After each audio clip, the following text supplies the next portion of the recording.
old. You don't look very old to me. When I think of event organizers, I think of old people. We are young and young in business. I think of people who can't compete anymore, so they default to That's kind of throwing events. I wasn't expecting these. That's kind of still me. Yeah. Sam and Kelly, right? Yes. Nice to meet you, Sevan. That's Caleb down there at the bottom. Pleasure. Nice to meet you both. It's almost showtime for you guys. We're getting there.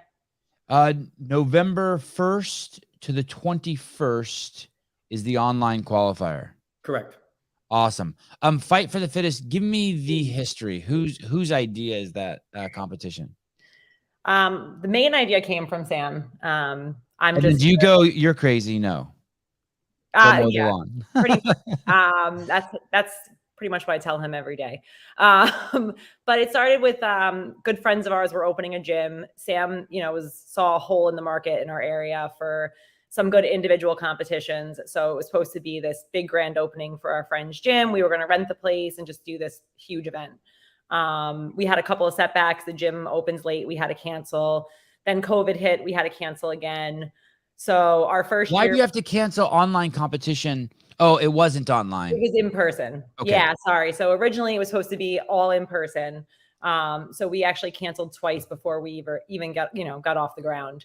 Our first year during COVID, we did go online just to kind of get our feet wet, have some fun. And, it was a small little event online, but we had some international participants. It was fun. So after that last year, 2021, we finally got to run in-person events.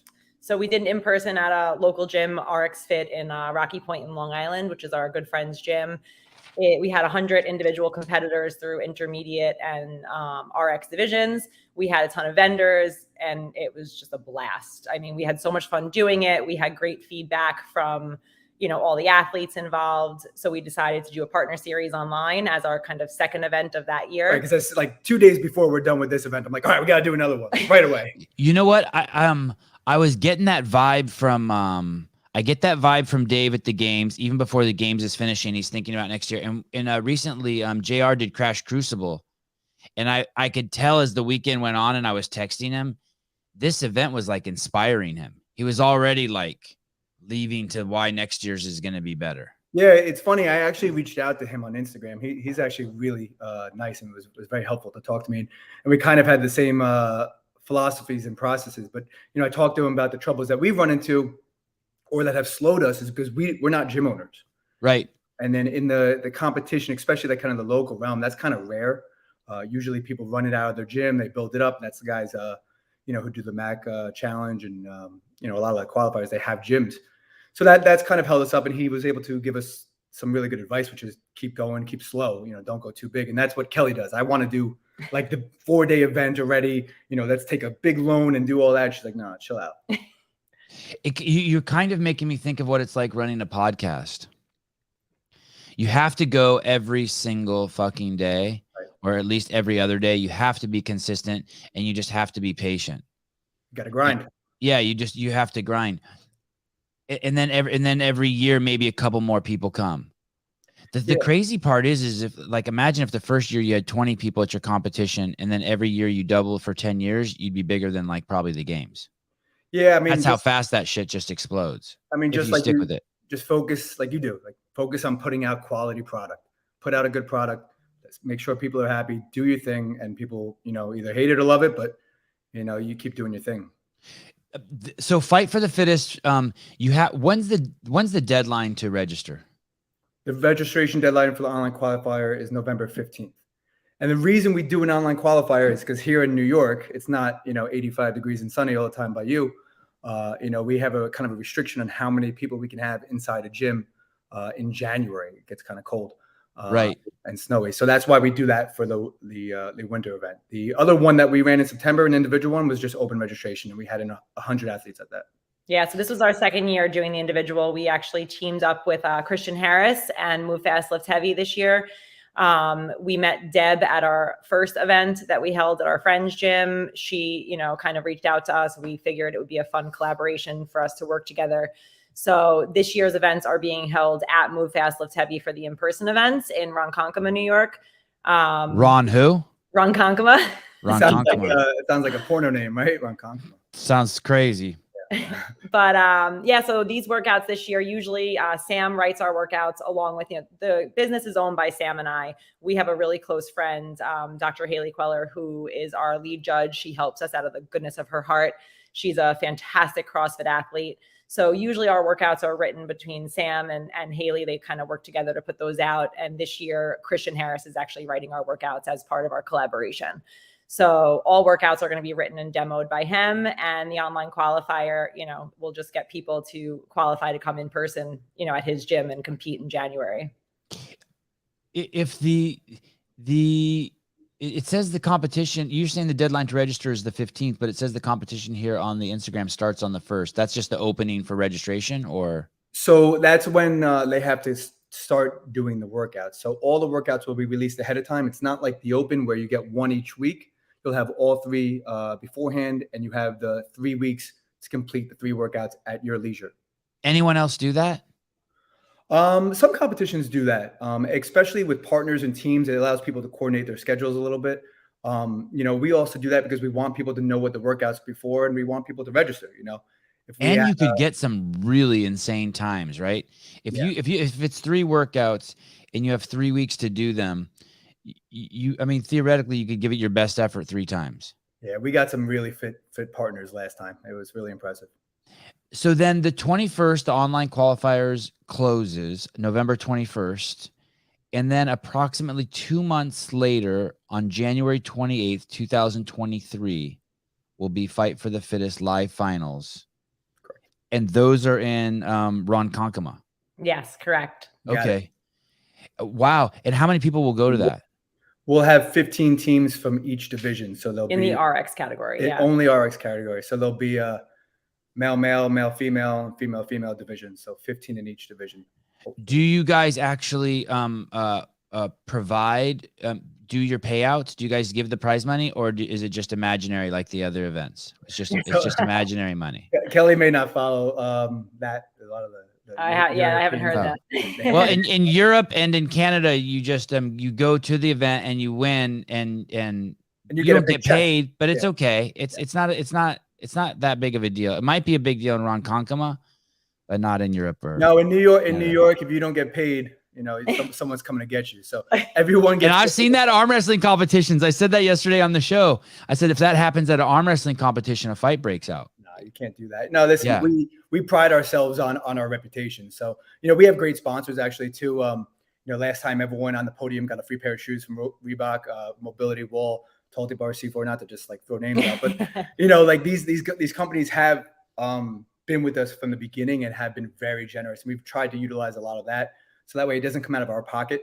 But we also do add in prizes, but everyone walks away with something. So the online qualifier, we always do prizes for the top 3 teams, just like it was, if it was in person. The prize packages for the online qualifier aren't as large, but, one thing that we really love that we think sets us apart from a lot of local competitions is our prize packages, because, Sam's competed a bunch. I don't compete, but Sam's competed a bunch. And, I look at the athletes and they bust their butts, they train, they work hard all day. And then, they walk home with a pat on the back, which is great.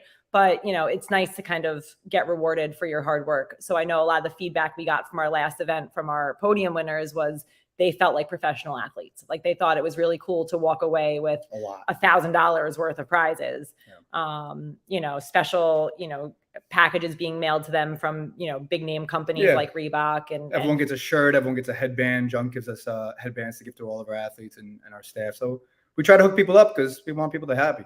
It's a trip how that changes for people. So people who go to the games for the first time, they're so excited that when they get back to their room, they open their backpack and there's enough clothes to cover their bed. And by the time you're a third time games athlete, you're just like, just chuck the bag. And it was like that for me too. When I first started, like when CrossFit first came around, I'd be like, oh my God, I can't believe Reebok gave me 1 pair of shoes.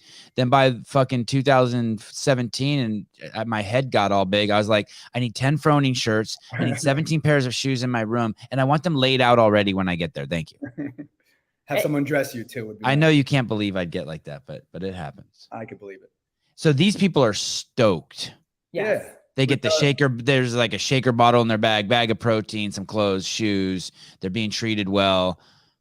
They built up to the event. It's in a nice facility. Yeah, we have photographers, we have videographers. We try to highlight the athletes. I mean, you're training hard, you're busting your ass for a while. You deserve to be given credit.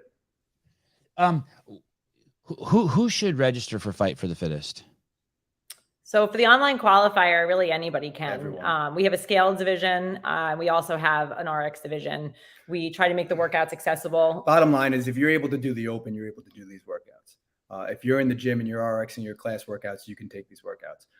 We have a lot of people that do travel. We have people come from Massachusetts, Connecticut, Virginia, Pennsylvania. So we have all those teams signed up already. It's worth the trip. It's absolutely worth the trip. We do this for those people. We really do it for those people. Like, we both have real jobs. Like, we have real professions and full-time jobs. We don't make hundreds of thousands of dollars from this. And for the amount of hours that we put into it, we probably make less than minimum wage. We do this because we're trying to build something for the athletes, for the community. Do you have sympathy for those people who, in all honesty, for the people who weren't able to pay out the prize money, those event organizers? Because part of me, no sympathy. Well, how about this? Those people couldn't even compete in those countries for 2 years. No, you say something, you do it. I mean, one thing we pride ourselves on is that we want our event to be known for its integrity. So, we have policies in place, we say things, but we always try to do what's best for our athletes. For example, we've had, prizes that were supposed to be direct shipped from companies and, they get lost in the mail or something happens, which just happened recently. And I went out of pocket and ordered that prize just so that athlete could have it because they earned it. It's not their fault that, FedEx did something with it. But luckily I have Kelly to make sure I don't promise anything that I can deliver. Would you allow me, if I know this is going to be hard for you guys to believe, would you allow Jeremy and I, who are a 1 week transition, to enter the women's masters division? Okay. So never mind. You don't even have to answer that. Sorry. I was actually hoping we would get through the whole episode without talking about COVID or gender, but no problem. Let's talk about how you do whatever you want. Let's talk about how nice Christian Harris's body is, and why. What you say you're partnering with them? What do they actually do? They just what do they do? What's he provide?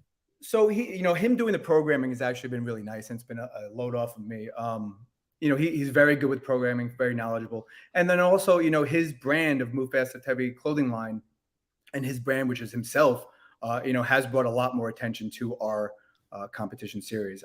Their gym facility is fantastic as well. It's a beautiful facility. It's set up for a competition. And then his manager, Deb Graff, has been fantastic. She's helped us make so many contacts in the business that, frankly, we couldn't do by ourselves. Is this, do you see this just going on forever? Fight for the Fittest? Do you see it growing just every single year and just keep doing it? That's the goal. I would like to see us doing a multi-day event at a larger venue with an equipment sponsor. And there's no reason why we can't. There's nothing like that here in the Northeast. There's nothing like that in New York. There's a demand for it. And I think we have to be patient and do it slowly. It must be a crazy learning curve. I remember just one time, I can't remember exactly what the spirit of what I'm going to say is true. I don't know if what I'm saying is true, but basically Greg's like, "Oh, Dave, let's do that at the ranch." And Dave's like, "Okay." It was some event. I don't even think it was a competition. It was just some gathering.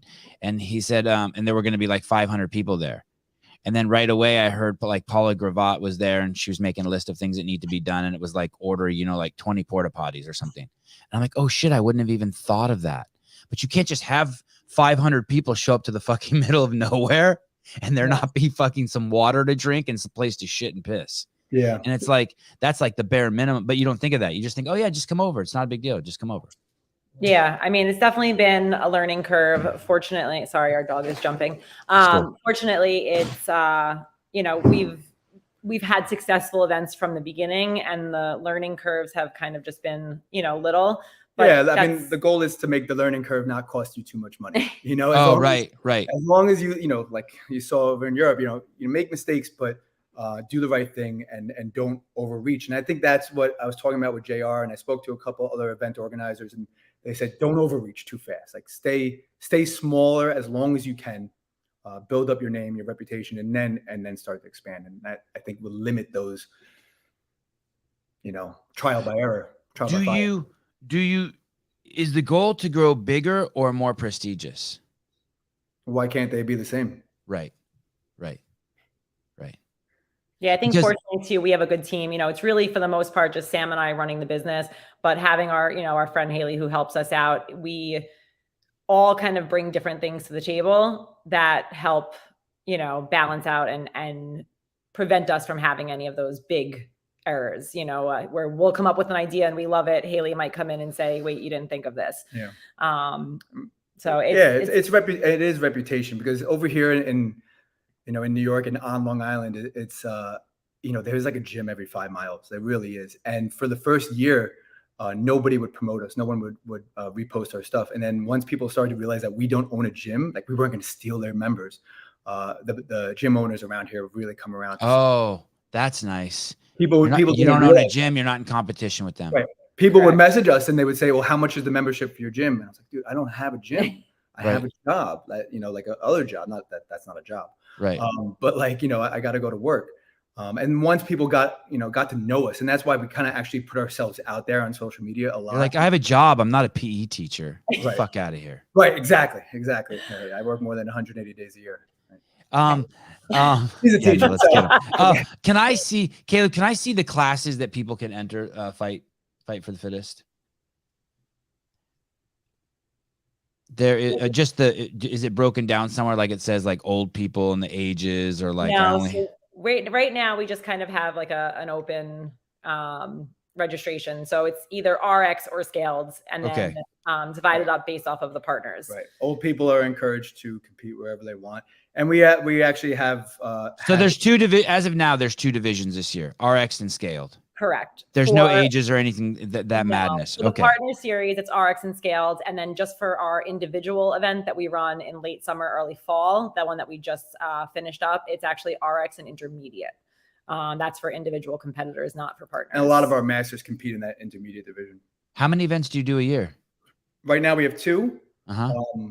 And we're hoping to do another one, hopefully in spring. And whether that's a team event, which is very few around here, or something else, we're still in talks of that. So. Are you interchanging the terms partner and team? No. Partners 2, team is 4. Okay, awesome. Yeah, so right now we have our individual and our partner. Those are what we run currently. Okay. Well, thank you for everything. Yeah. Thanks for sponsoring the show. If there's anything we can do to help, if you get good clips and you want us to show them, fight for the Fittest. It's awesome meeting you guys. I'm stoked. Yeah, we love the show. Thank you so much for having us. Thank you. And we almost skirted all the main topics, but I warned you very much. We did pretty good. Yeah. All right. Thanks, guys. All right, guys. Have a good show. Bye. Ciao. Thank you. Ladies and gentlemen, I need a 1 minute. I need a 90-second break. Caleb and I are going to drop in the back, and then Will Brandstetter. We are at 18:19. We're going to need to cut like 2 minutes out of the middle of the show when we go to YouTube. Caleb and I will be back in 2.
Much better. Woo. Back at 1949.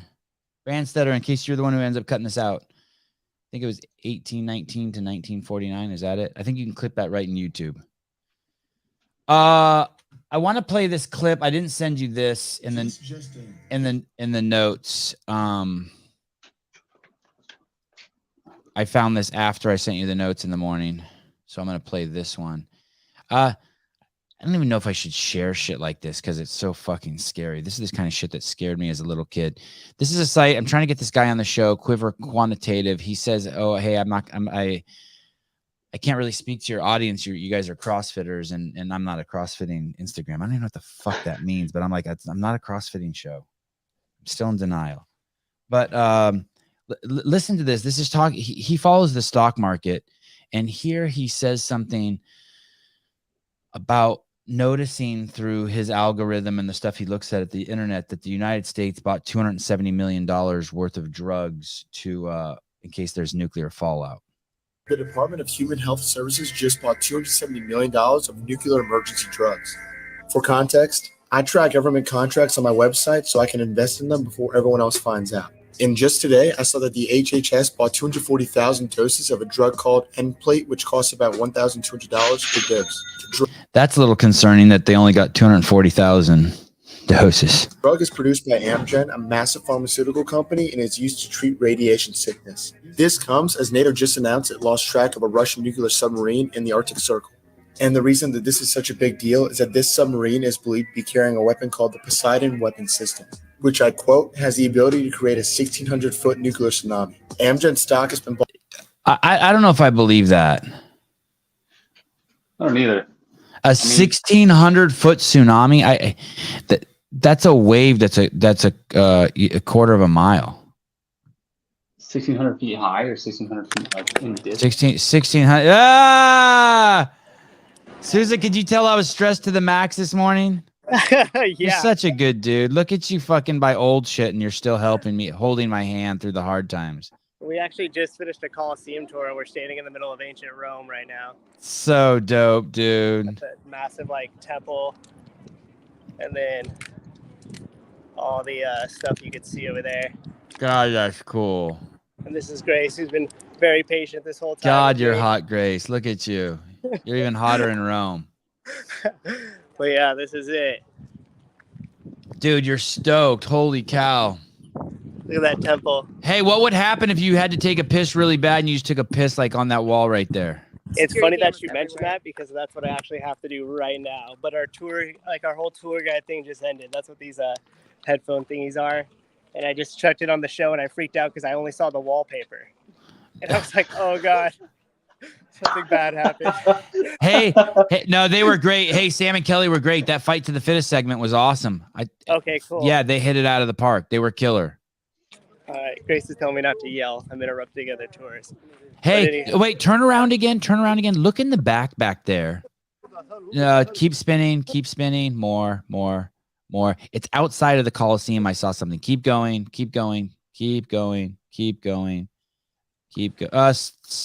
Stop. It's right behind your head, I think. No, but way back. It's like a mile from you. I thought I saw something that looked like the Arc de Triomphe, that thing that they have in France. Did I see? Oh, there it is. You see it way back there? What is that way back there? Good job, Souza. What is that thing? That you? So that's an ark that was dedicated to Tito, who was one of the emperors of Rome that went and robbed Jerusalem so they could finish the Colosseum. He robbed the Jews? Yeah. Fuck that dude. 3,000 slaves, and then they brought all. Wait, white slaves? White slaves? Yeah, probably. I'm not sure they're melatonin, but yeah. Jew slaves? Oh, it's always funny 3,000 years later. Don't worry. It's been 3,000 years. You can joke about the Jew slaves now. And then, I can't believe you're there. You can see some other stuff too. So that bell tower that you see, or maybe you guys can't see it. Yeah, I see it. That's from Game of Thrones and shit. Yeah, so that's not that old. It was only built in the 1300s. And then this temple that you guys are seeing here was built in 500 AD. It's been restored a couple times. And then these are all the ruins of ancient Rome here. Just a couple of the pillars and stuff still stand. Crazy. Hey, where's the sewage system? Can you charging people for tours? Yeah. Yeah, right. Hey, is the sewage system above ground? Can you see like they're like, yeah, the shit used to flow down the street right here. I always liked that part as a kid. Yeah, so they still have the aqueduct. You could see more of it like inside the Coliseum of the way it worked, because the Coliseum was actually originally the place. God, this Coliseum must have smelled good. Yeah, I don't think you could see the Coliseum. It's a bit too much of a walk to get back there. But they actually had to drain a river. I mean, not a river, but they had to drain a whole entire lake in order to build it to where it was at. So they were actually really efficient with their way that they built the drainage system, which actually allowed it. Now, this is semi-controversial, but I guess they allowed it to fill it with water as well, and they could reenact naval battles inside of it. Please, no controversial stuff on this show. Speculation of if it's true or not. But yeah, so that was and then another funny thing is when the medieval times came in, after this had already been abandoned for a while, they didn't use any of the sewage system, which therefore ushered in tons of unsanitary things, which helped usher in the Black Plague. Wow. Meaning the water just stood there stagnant and shit? Yeah, like there was nothing that flowed in or out, and they had no way to clean anything out. Yum. Yeah. Yeah. But anyhow, there's your ancient Rome. Hey, when do you come back? There's so much fun drama I get to fill you in on when you come back. I've been seeing a little bit of it. I'm excited, and you'll be happy to know that you'll be happy to know she's not happy that we're coming back, but we come back tomorrow. This is actually our last night here. Yes. Oh my God. So check this out. These women here are actually. I like women. I like women. Marble. What are these women doing? I don't see any women. Oh yeah, I see them. And that's how they have to clean it. Look, she's standing on some of the ruins to clean the other ruins. That's like the kind of shit my kids would do. They're cleaning the marble pieces by hand, because that's how they have to clean each piece of it. Hey, job security. Hey. See? Hey, dude, you could bring a fucking. It looks just like she's painting it, but that's actually how they clean and restore each piece of marble. I wonder if that's like some ethnicity's job. Do you know what I mean? Like in the United States, like if you go out to the fields in California, like everyone there's from the fucking south of the border. I wonder if it's all like Belarusians, people from Belarus. Yes, we come here and clean the marble. Oh, okay, bye. Well, nice talking to you. You're a good dude. Okay, where the fuck were we? Nuclear subs. I'm all bringing the show down, and he's coming in and saying nice shit. Just trying to teach us about Roman history. Do they have McDonald's in Rome? Fair, legit question. No shit, they've got McDonald's in Rome. I think the farthest distance between McDonald's is like 1,300 miles, and it's between like Canada and Alaska or something. That's that's where the biggest gap is? Yeah, otherwise everything else is like within a couple hundred miles of each other. Probably North Africans. Fair. You can start by a direct flight to London, stop for a few days, take the train to Paris, then a flight to Italy. I don't know what that means, but hi. It's always nice to see your face.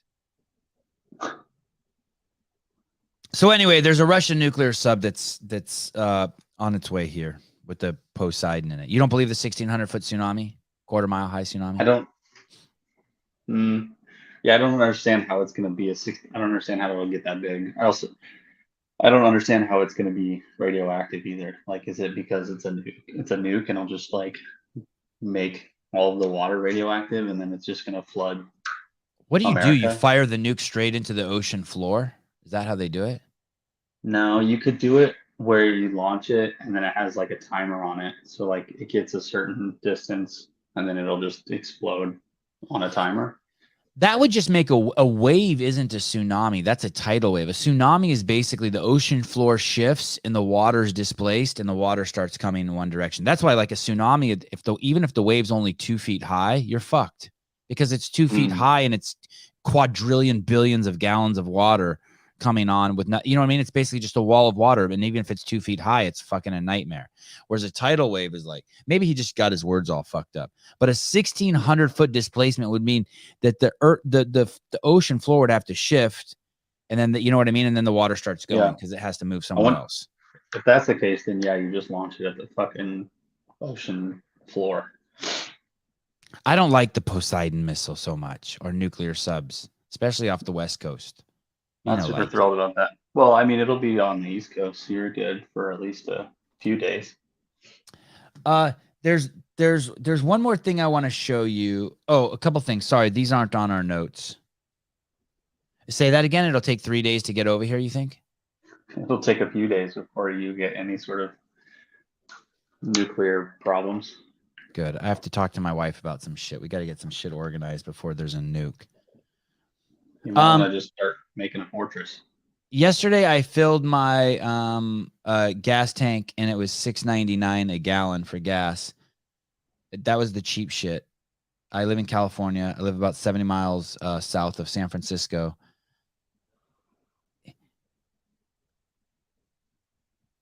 Yeah, my gas is $6.99 a gallon. I want to tell you like I don't care. I want to tell you that I don't care, but I just keep seeing all this crazy shit about them saying that gas prices are dropping, and for where I live, gas prices are just going up. That's the most expensive I've seen was yesterday. $6.99 for like 85 octane or something, or 83? 87 at the Chevron. I also want to show you. I know it's crazy, but I was seeing that like Biden and people were saying that it's $2.99, and it's crazy. I saw this thing where they asked the lady, the lady who talks to the press corps. Yeah, I don't know, with the fro. They asked her like, what's going on with the gas prices, and it's so crazy the way she blames. She's terrible, dude. It's so crazy that this administration thinks it's okay to blame people. Imagine if your wife came home and you were banging some chick and you just blamed them, like, sorry, I just have an addiction. I just have to be banging chicks. Like, you that doesn't work. Sorry, it's all Putin's fault for. Yeah, stop with the Putin's gas. fault. Like, no, it's your fault for not allowing us to generate more fuel in stateside oil derricks. Let me see. I want to open this, and then I'll give the controls over to you. If you did this to my child, what I'm about to show you,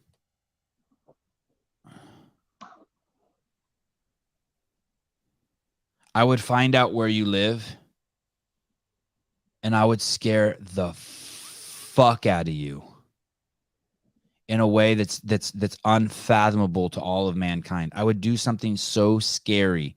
I wouldn't touch you, wouldn't hurt you, but I would make sure that you felt fear beyond your imagination. And I would do it without breaking the law. And I would repeat it over and over and over until I saw the fucking yellow bus come and put you in a straitjacket and take you away. You are God damn it. Sorry. One last shot, just so you guys can see the color. Oh, that's beautiful. Susan, nice to join the show. This is fantastic. Hi. Hi. Oh my God, where are you? What happened to that building? Is everything okay? Yeah, it survived. Don't worry. It's only been around for about 2,000 years. Oh, I like the DEI shot you got. You got a girl, you got an independent woman in your shot, and a black guy. That's awesome. Yeah, you're also really loud on the speaker of my phone. Sorry. So Sorry. He doesn't speak English. Sorry. Good. We're staying. Sorry. I didn't mean to call you a girl, Grace. You have a woman. Sorry. You have a woman. Sorry. Anyhow, just wanted to give you that shot. I'll quit interrupting. Yeah, that's very nice. You guys later. That's very. Hey, if there's any nudity, just chime right back in. Will do. All right. Okay. Bye, guys. Bye. Bye. Where the fuck were we? This fucking guy showing off that he's in. That was actually cool. That was really cool. We're an international show. Now listen, where was I? Threat. Do not. No matter what any of these parents did to this or do to this woman after they, or the man or whatever this thing is that does this to these kids, I don't care. I don't care. This is one of the craziest things I've fucking seen on the internet. It's so fucking ridiculous.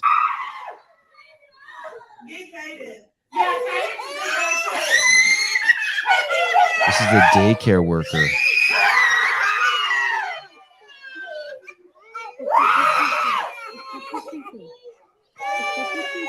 What the fuck is going on?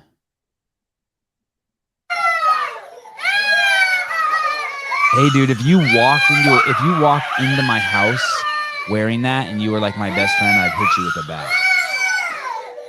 What the fuck? I know this is even hard to watch, right? Look, that other kid's like plugging. Look, you're touching the kid. Get the fuck out of here. I can't even watch it. I'm done. How fucking deranged do you have to be? I'm done. That's disgusting. Yeah, sorry, Bailey. I actually didn't. Yeah, Liver King out. Right. I know. Sorry. Come back. Sorry.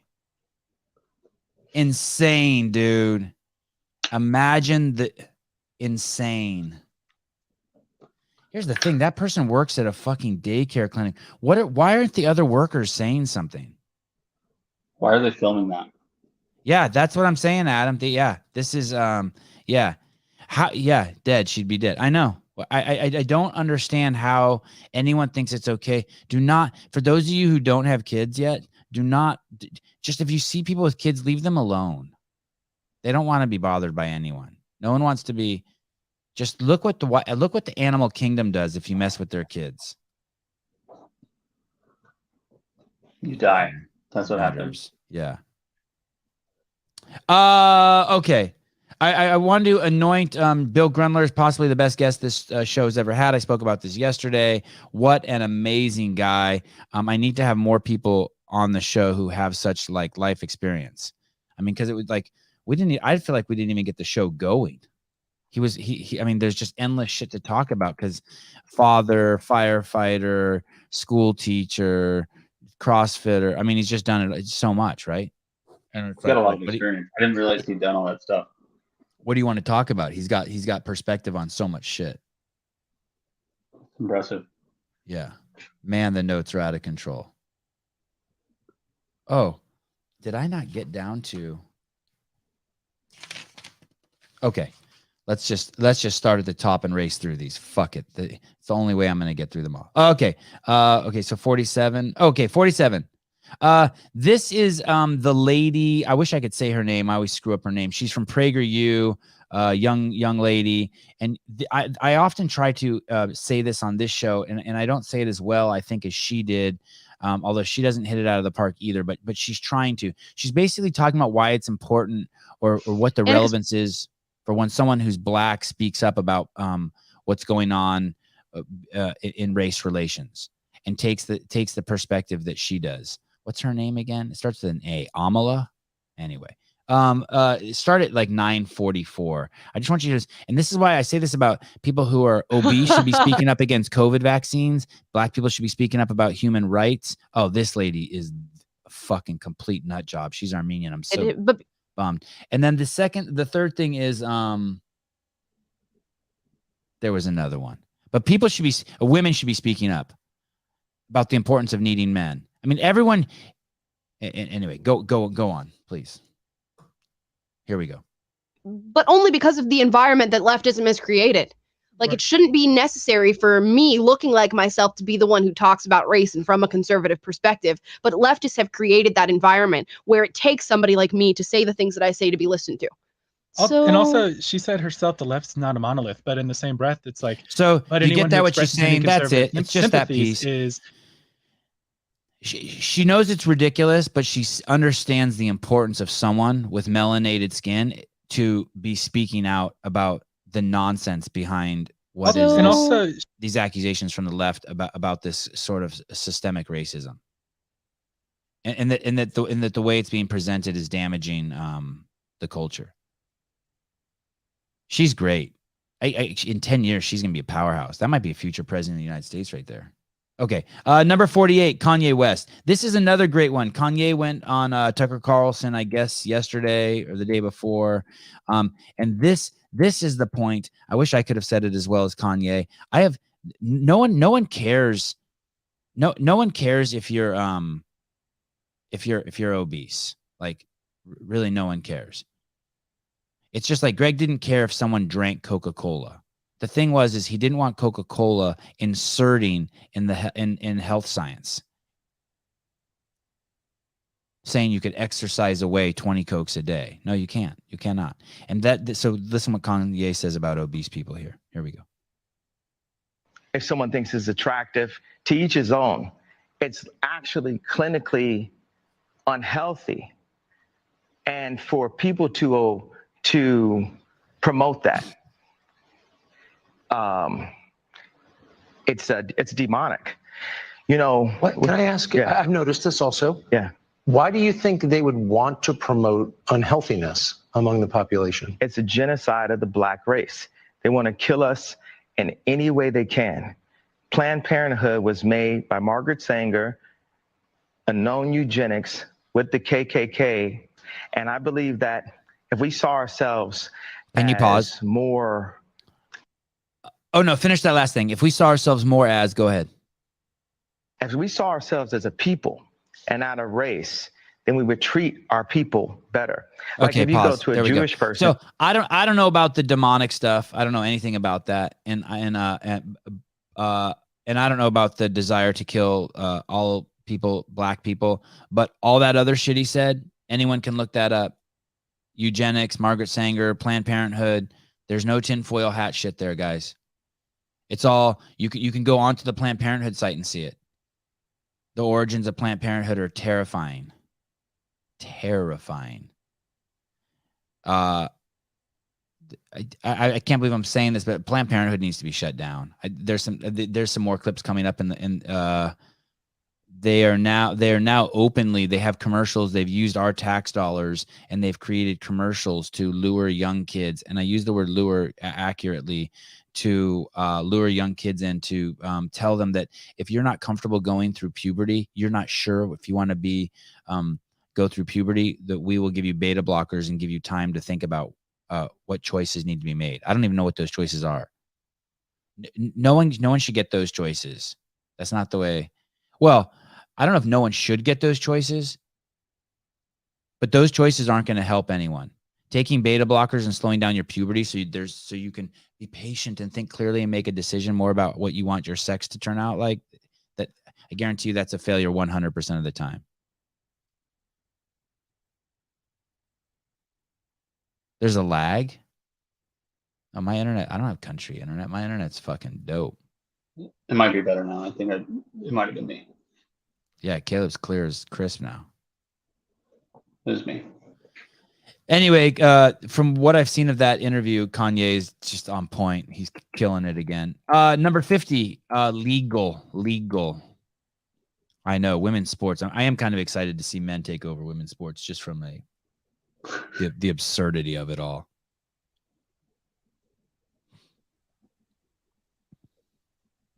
Oh, so who plays volleyball? Is this legal? Watch this. I saw this and I'm like, how in the, is this even legal? Can you use your feet? You can't use your hands in soccer, right? Even on accident. If I kick the ball and it hits your hands, you're done. Right. Stop the game, free kick, right? Correct. Okay, I think this is volleyball I'm watching. I don't even know. Oh, get it up. Say that again. You gotta be kidding me. That's way better than yesterday. And he gives the thumb pointing to his name on the back of his jersey. That is unreal. You can kick in volleyball. Holy shit, Heidi. Wow. Yeah, you can. Wow. You can use any body part. It's just easier to use your hands, I think. Wow. That was pretty impressive. He went all out for that one. All right. Well, there you go. You just saw the greatest fucking volleyball shot of all time in the history of this sport. 51. You think this is a joke? For those of you listening, it was a guy who kicked did like, what is that called? A bicycle kick? Bicycle kick, yep. He did a bicycle kick from out of bounds with a volleyball. It hits the net and then rolls over the top of it, and he scores the point. I think he had some like Russian name too, like Abdullah or Arab. That's a Russian name. I don't know, Arabic, whatever, something. He wasn't Irish. Oh, this one's great. Here we go. This is fucking bizarre. fades. We even have our own flag. When a girl tells me she loves me, that's when I know it's time to break it off. The second she starts asking me, why don't we ever go out on dates? That's when the clock starts ticking. Look, I can't help it. I want a long-term relationship, but I can't control when that attraction fades. I just have to cycle these girls out every 3 or 4 months because I'm frasexual. That's why whenever I meet a new girl, I urge her not to tell me her name. I don't want to know anything about you. That's the only way this will work for me. You have to respect my sexuality. We're frasexuals. We're here, and our voices will be heard. My name is Tyler, and I'm afraid. Hey, will you look that up? Frasexual? I think that's real. But here's the thing. Like on the spectrum of shit that like CNN's pushing, that seems like the fact that you're 15 and you can get your penis chopped off, or even 25 and have your penis chopped off. This frasexual thing seems tame to me. Right? On the scale of absurdities? Yeah, sure. I don't think that is a joke, Christine. I don't think that is a joke. I think that is a just go to every frat house in America, and that's what you're gonna get. Take notes. Here's what you need to know: frasexuality, commitment issues. Apparently, it's not the same as commitment issues. Like with every sexual identity, there's a spectrum of asexuality. Asexual people might not experience sexual attraction under any circumstance. Really? That there's someone who just never gets horny? I mean, they're damaged goods though, right? Something happened to you? Yeah, I would imagine. You're probably abused as a kid or something.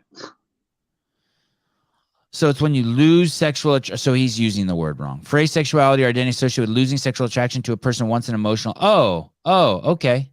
I don't think he's so using he it did wrong. use That it sounds right. about right. Yeah. You lose sexual attraction to a person once an emotional bond is formed. Like that guy should date a cantaloupe. Just cut a hole in a cantaloupe. Or a jar of peanut butter. Yeah.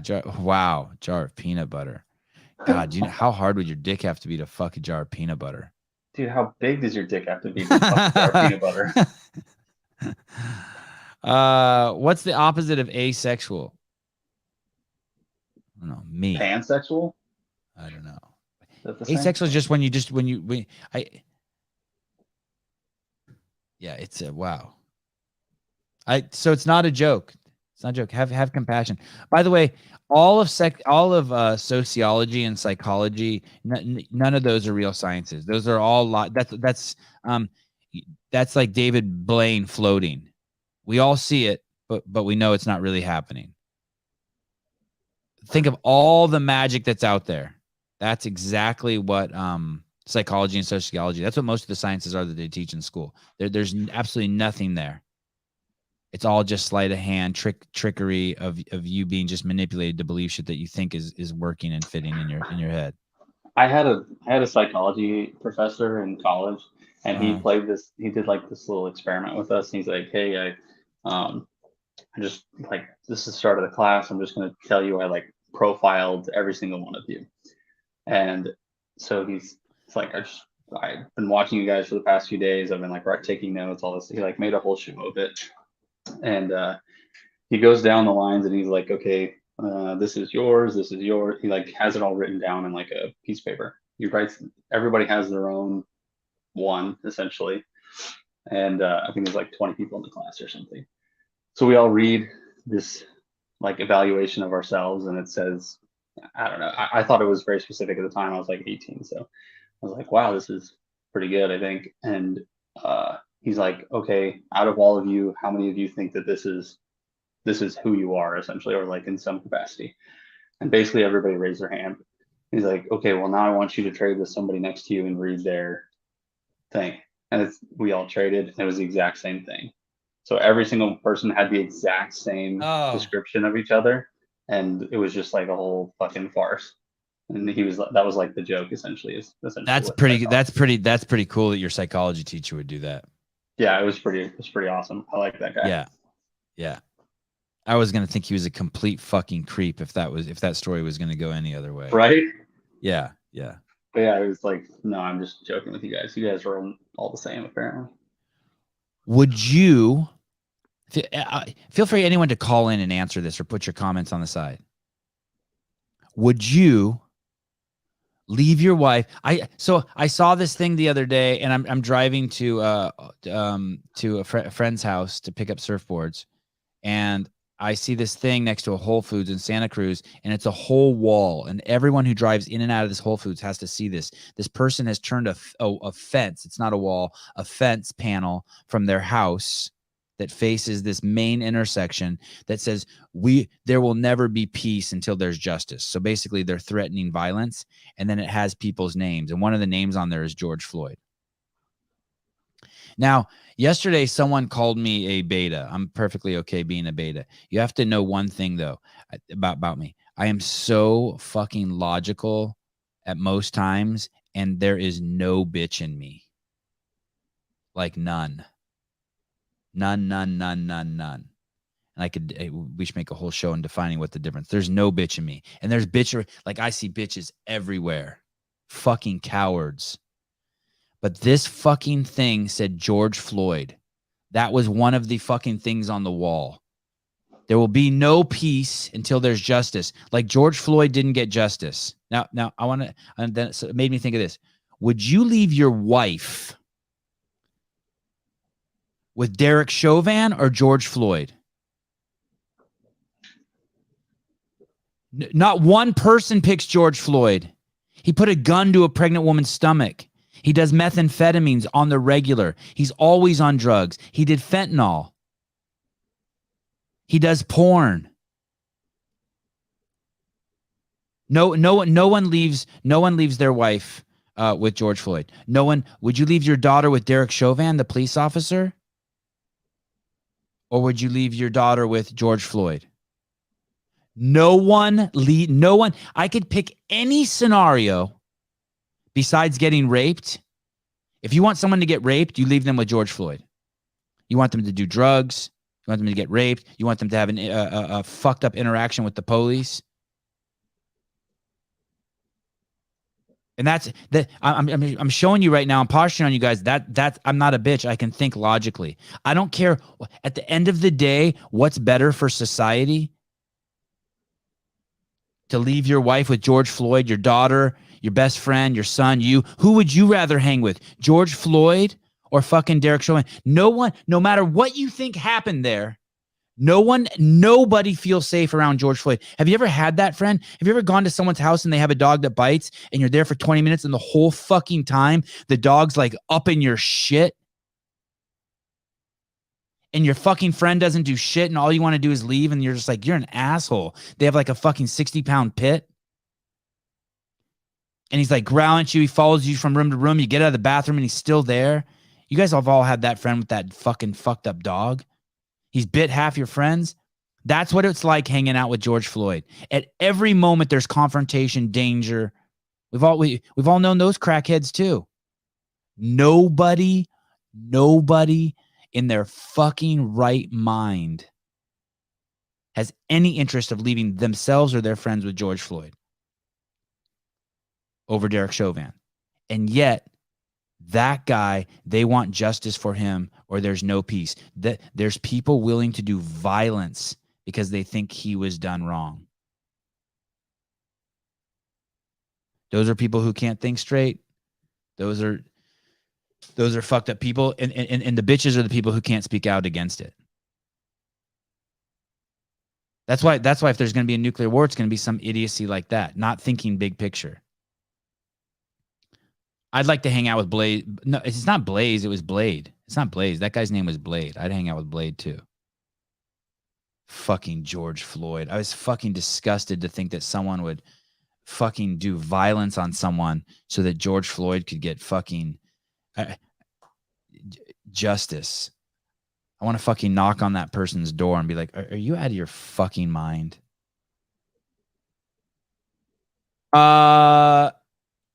I talked about this the other day. There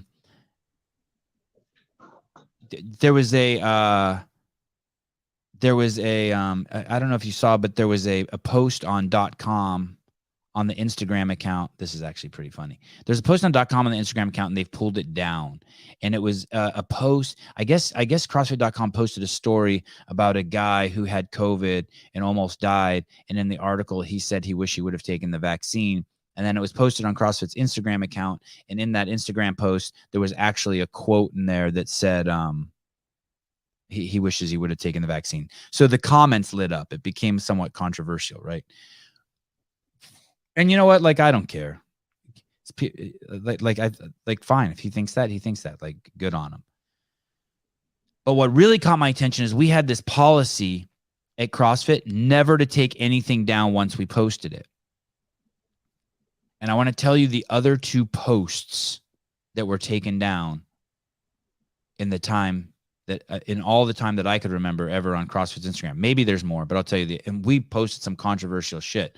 Like one time we posted a guy had killed like so many rabbits that he wrote on the side of a hill, "Happy Easter" and dead bunnies. I don't know if you guys ever, that didn't go over so good. I didn't like that either.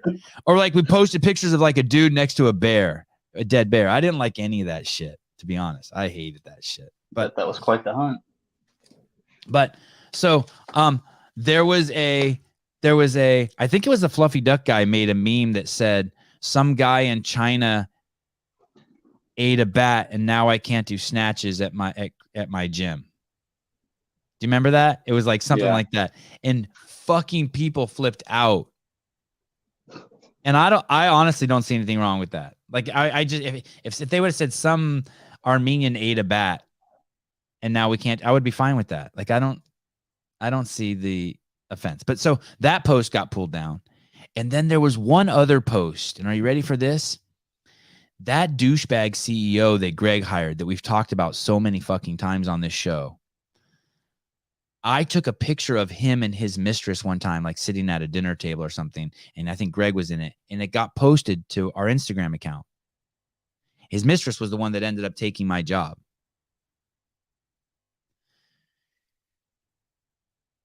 We posted that, and that CEO contacted me. I was the director of media at the time, and he said, "Hey, you got to take that picture down." Meaning he didn't want his wife to fucking see him with this fucking, chick who's 30 years younger than him that he's banging. And so those are the 2. We offended China with, I guess, some bat comment. And the CEO is banging his mistress who worked for CrossFit.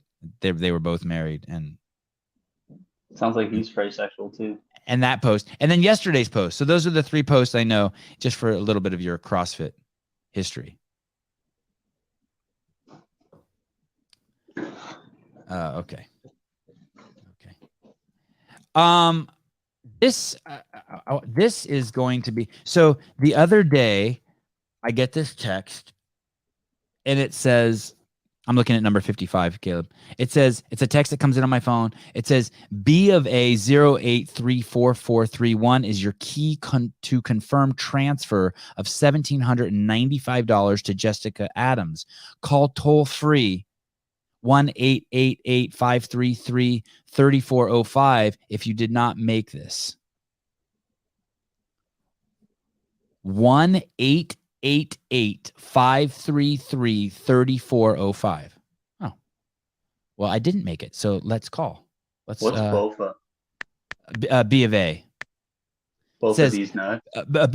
Bank of America 0834431 is your key to confirm transfer of 7. So basically I get this text saying, hey, someone's trying to transfer money out of your account. If you didn't make that transfer, call this number. Now, I know right away, like, go fuck yourself. Oh, it just happened. You know what I mean? So I call the number. So let's call the number again. This is fucking great. You can hear this? Yeah. Oh. Disconnected. Oh, it's busy. Let's try again.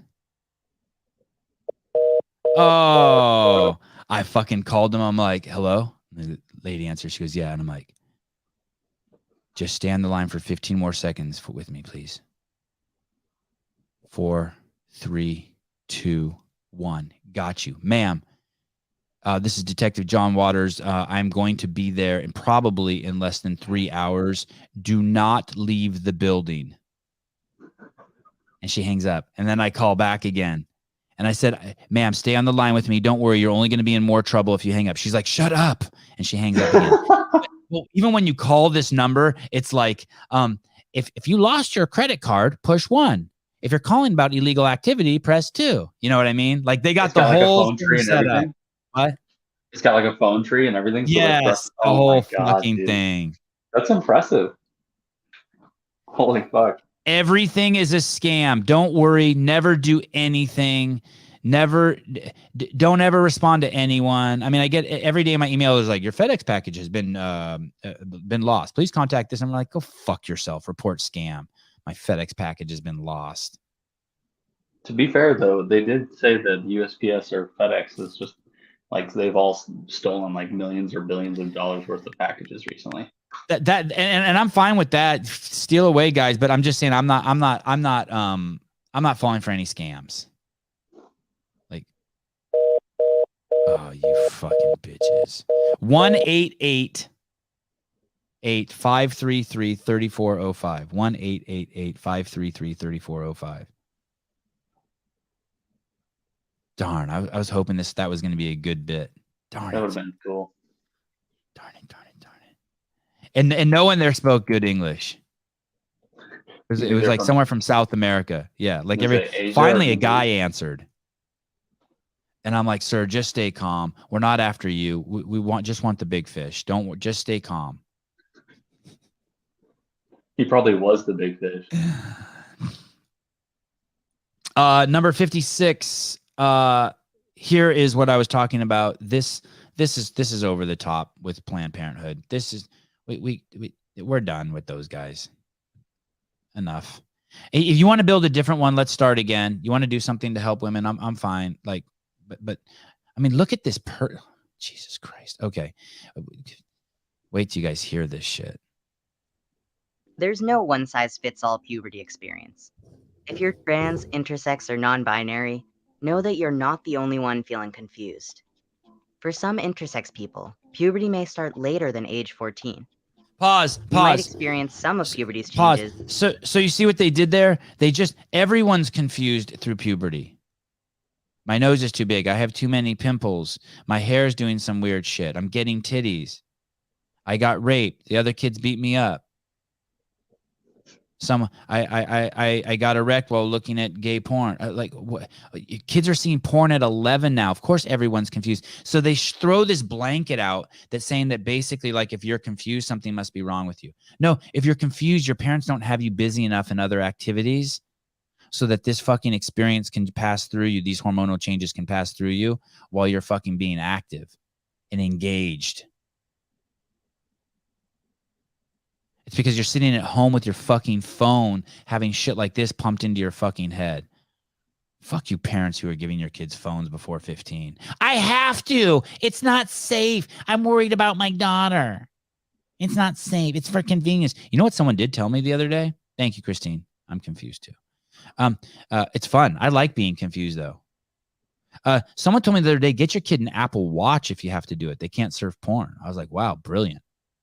Right? You like that, Caleb? You can still call them, can't you? Call porn? Oh, yeah. You can still call your kid. No, if you still needed to talk to your kids. It's not a bad idea. I thought we talked about that typo in your name. They're targeting young teens at their most vulnerable. I can't read that next sentence. You're censored. You've been censored. Yeah. Okay. Yeah, it's insanity, the presuppositions they make. It's so sad that there's people in the government using our tax dollars to do this. Okay. How does anyone not have a CEO shirt yet? I don't know if my friends are lying to me or people are lying to me, but they're like, dude, it's the coolest shirt ever. It is. They're designing a new one that's going to have a king's throne hat on top. It's going to be dope. Okay. Go on. Here we go. And not others. And your body may or may not go through puberty on its own. Wait. There are medicines you can take to help your body start. Your body may or may not go through puberty on its own. Do you want me to tell you who doesn't go through puberty? Kids who are 200 pounds overweight. That's the only thing I can think of. Yeah. There's no reason you should not be going through puberty.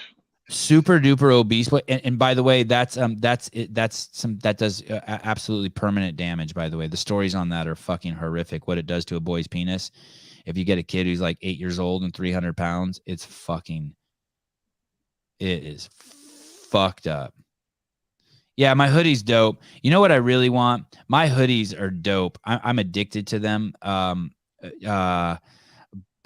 I want to. I really like zip up jackets. But my hoodies you're are a zip up jacket dope. guy? You're not. You're not. That makes me happy to hear No that. way.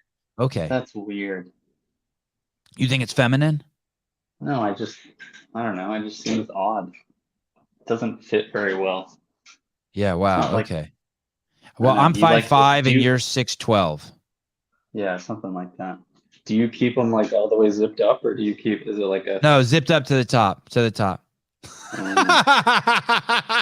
You hate me. Everything you thought was cool. The man. last thing you thought that was cool about me is gone. No, you're 50. Look, you don't even they don't. like. You don't even wear like a CEO shirt underneath the zipped up. You like in the. I do. I have a CEO shirt on underneath. I do. Peek out the chesticles a little bit. Come on. Look at this girl that they've chosen. Who like her knees are caved in. She's got like some orange mark on her fucking cheek. Look, what the fuck did a fucking one of the planes that hit the World Trade Center hit her head too? Look at what is that chunk of hair missing? It's like somebody took some razors and just accidentally stopped cutting. Her holding a bottle of pills. She has like what's this hair just on the inside of her legs and on the inside of her arm? I mean, it's so fucked up. Okay, go on. Start the process, like hormone replacement therapy. Some yes. people decide on hormones or surgeries to help their bodies match up to their gender identity Mhm. or how they feel inside about themselves. Your gender identity is real. You should be the one to decide what changes you want to make to your body. Pause. If you're trans, Planned Parenthood is pushing drugs on kids, hormone blockers, hormone replacement therapy is what she exactly said. They're put for kids so that your imagination, your self-identity, which is your imagination, matches what you want it to be. What? Take these pills and you'll feel more like what you think you are? Hey, dude. If you don't feel like how you think you are, you either need to change how you feel or change how you think, but it needs to be all up to you. They do not take pills for you're nuts.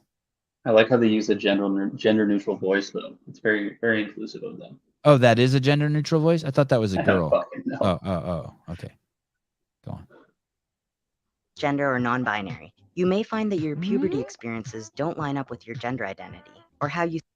This is what the fuck. Yeah, and look at the back of the head is shaved and there's a purple like swirly. This person is so fucked up. Look at the way her back is all rolled. Oh, Sevan, it's just a cartoon. Dude, let me tell you, there's no mistake here in choosing That's this. 100% a real human. A human looks like that. I guarantee it. How come she has a necklace? Her reflection isn't wearing the choker that her real person is wearing. It's interesting. Because this is her chin. Oh my goodness. And it's hanging over the choker. Yeah. This is so bad. You see yourself. That feeling can be uncomfortable, scary, and stressful. If that sounds like you, know that you're not alone. There are medicines you can take to delay puberty for a while. They're called puberty blockers, and they work like a stop sign by halting the hormones testosterone and estrogen that cause puberty changes like facial hair growth and periods. Puberty blockers are safe and can give you more time to figure out what feels right for you, your body, and your gender identity. You don't have to have all of the answers right now. So remember, it's all a work in progress, and it may take time to figure out what feels right to you, but talking to a trusted adult and Okay, fine, done. Wow. What the fuck? Wow. Dude? Wow. Yeah, this should be illegal. I know. I don't even, you know what? I don't even think they allow ads on TV in Europe for pharmaceutical companies. This is an ad pushing drugs to a kid to stop their fucking puberty. Testosterone replacement. I know. Isn't it crazy? Even Jeff, super liberal libtard, fucking knows. Like, I know.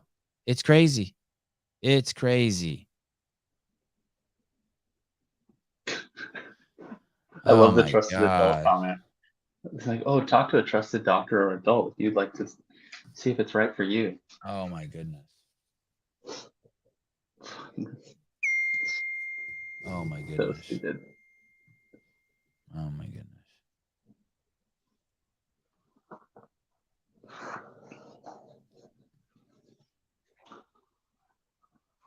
Okay, number 52. Number 52. Black culture. Question mark. I hope I have more Kanye stuff in here. Kanye's getting wild. Oh, this is great. This is fucking crazy. I don't even know what the fuck this is. Go back to the actual tweet for a second. This is nuts. This guy, Delano Squires, writes, we need a CPA, Cultural Protection Agency, to set up strict regulations on the garbage being pumped into the black community by people who claim to speak for us. Michelle Obama started the organization for this ad. I could not figure out what this is for. I honestly couldn't. I watched it twice. It says no.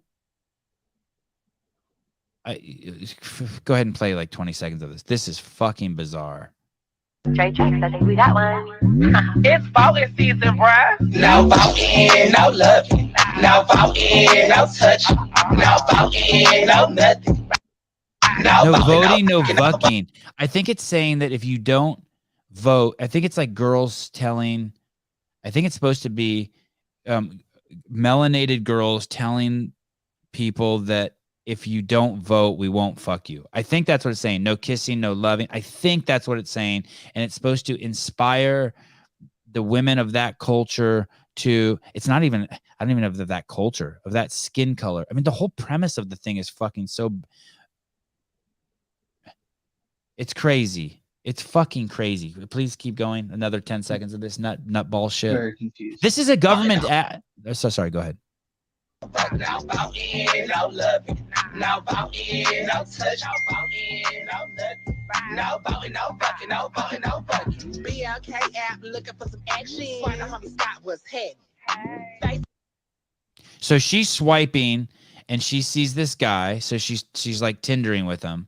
And I think she finds out he didn't vote, so he doesn't get no pussy. I think that's, I swear to God, I think that's what this ad is. And this is an organization started by Michelle Obama. This is fucking nuts. Have you seen the theory that Michelle Obama is actually a dude?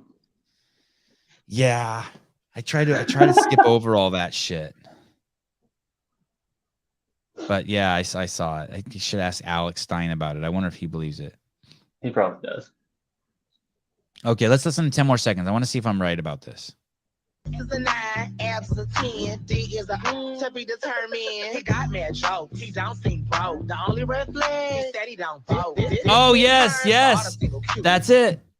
That's it. Okay. Wow. Hey, and what that guy Why? says, what's the guy's name who tweeted this again? Let me see that guy. I want to give him some love here. Delano Squires. Let's see the last thing he tweeted. I want to see what else he tweets. Will you click his name? Does that hat mean he's a Muslim? Look at his hat. I think it's just a beanie. Oh, and it looks like he supports the military. Okay. What happens to let me see what his last tweet.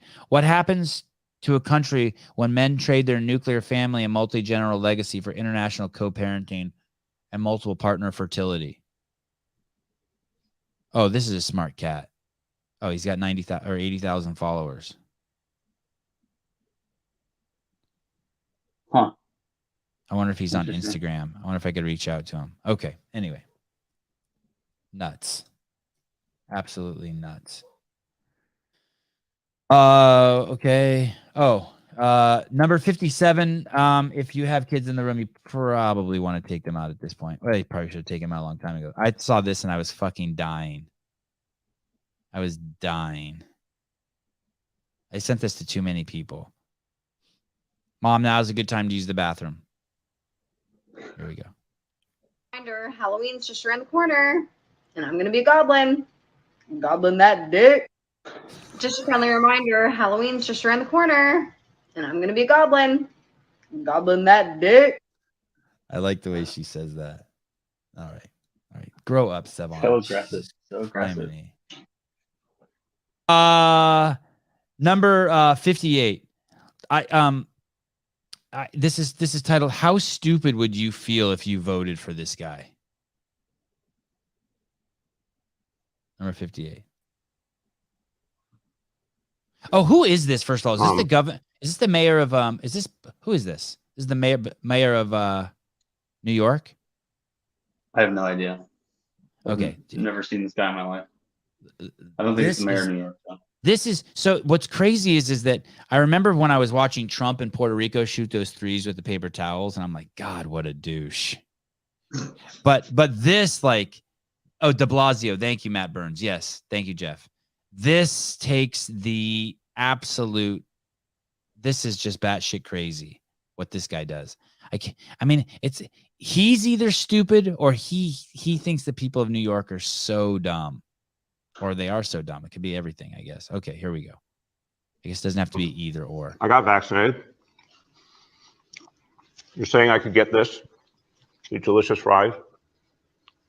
I'm at. But there's also a burger element to this. Let me check with Bill Neathart. Is it too early in the day to eat a burger? No. This could be breakfast? Okay.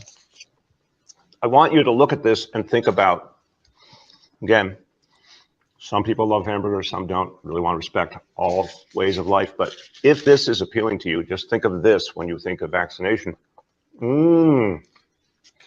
Vaccination. I'm getting a very good feeling about vaccination right this moment. Free fries when you. This is the mayor of New York telling you that you can get not only free French fries, but a free hamburger if you get vaccinated. And he's really trying to sell this. This is the. Do you think that worked on anybody? Was anyone like, of course it did. I could understand being like, hey, I'm going to get the vaccine. Should I do it over here? Or should I do it over here where I get a free hamburger and I choose the spot to get a free hamburger? But you think there's someone who's like sitting at home being like, fuck, I wasn't going to leave the house today, but might as well go out and get a free hamburger and just get the shot. Probably less likely. I don't think it would motivate somebody so much unless they're just crazy fat fucks.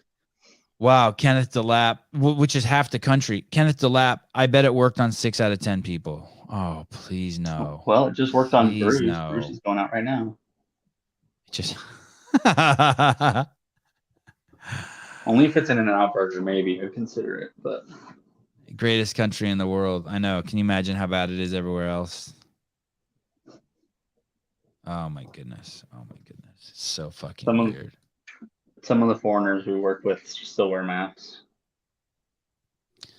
Number 59. I have the time code start at 2:19. Oh, this is so good. This is so fucking good. Listen, I think Tracy Henderson's going to get me someone gays against groomers on the show, and this is a tranny drag queen. Is it drag queen and tranny same thing? I don't think so. A drag queen is a tranny that performs like a thespian. Sure. Right? But like a fireman is a guy who puts out fires. A firewoman is a guy who puts out, a woman who puts out fires. A tranny is just someone who's transgender, but a drag queen is a transgender who performs in the theater. Yes, I don't think it's always the case. I think you can be a performer but not transgender. You think you could be a drag queen but not be a tranny? Correct. You're just playing one when you're on stage. Just like a cross dresser. All right, fine. Yeah, I see. I see that. You just I'm only a CrossFitter when I'm on this show. That's what everybody else thinks. Okay. That's you asshole. Okay. Play. This is a tranny who's just like, yo, listen, motherfuckers. This is so good. A media spokesman for the library confirmed. There is a media spokesperson for the library. Okay, fuck it. Who cares? Play. Go ahead, play. This is so good. At least one drag queen on planet Earth who has spoken out against this practice, who goes by the name Kitty Demure. What in the hell has a drag queen ever done to make you have so much respect for them and admire them so much? Other than put on makeup and jump on the floor and writhe around and do sexual things on stage. I have absolutely no idea why you would want that to influence your child. Would you want a stripper or a porn star to influence your child? It makes no sense at all. A drag queen performs in a nightclub for adults. There is a lot of filth that goes on, a lot of sexual stuff that goes on. And backstage, there's a lot of nudity, sex, and drugs. Okay? So I don't think that this is an avenue you would want your child to explore. That's a very good point, sir. And I'm sure that Okay, CPAC so last night when I had Hiller on, I was talking about what real is. That's real, because even though this person from a place that you would expect them to maybe defend and have cognitive dissonance, they don't. What has a drag queen done to get your respect? Why is the left so adamant about not only, let's say you want to respect drag queens. I respect drag queens. Cool, fantastic, super talented. Wow, look at the talent and putting on all that makeup. Holy shit, you learned how to walk in high heels. That's really cool. You're going out on a limb and making yourself vulnerable and dressing in a certain way that other people might make fun of. Blah, blah, blah, all this stuff. But at what point do you fucking make the leap and over course correct and be like, I want them coming to my kid's elementary school? Like, now you fucking lost me. What? I've never even considered it that way, but that is such a good point. That lady's makeup was fucking amazing. Great makeup. I'd love to sit down and fucking drink a her. beer with her while she fucking puts that on and hang out with her. Smoke a fucking Dejarum, hang out, see how he What or is that? she puts that. Just a clove cigarette.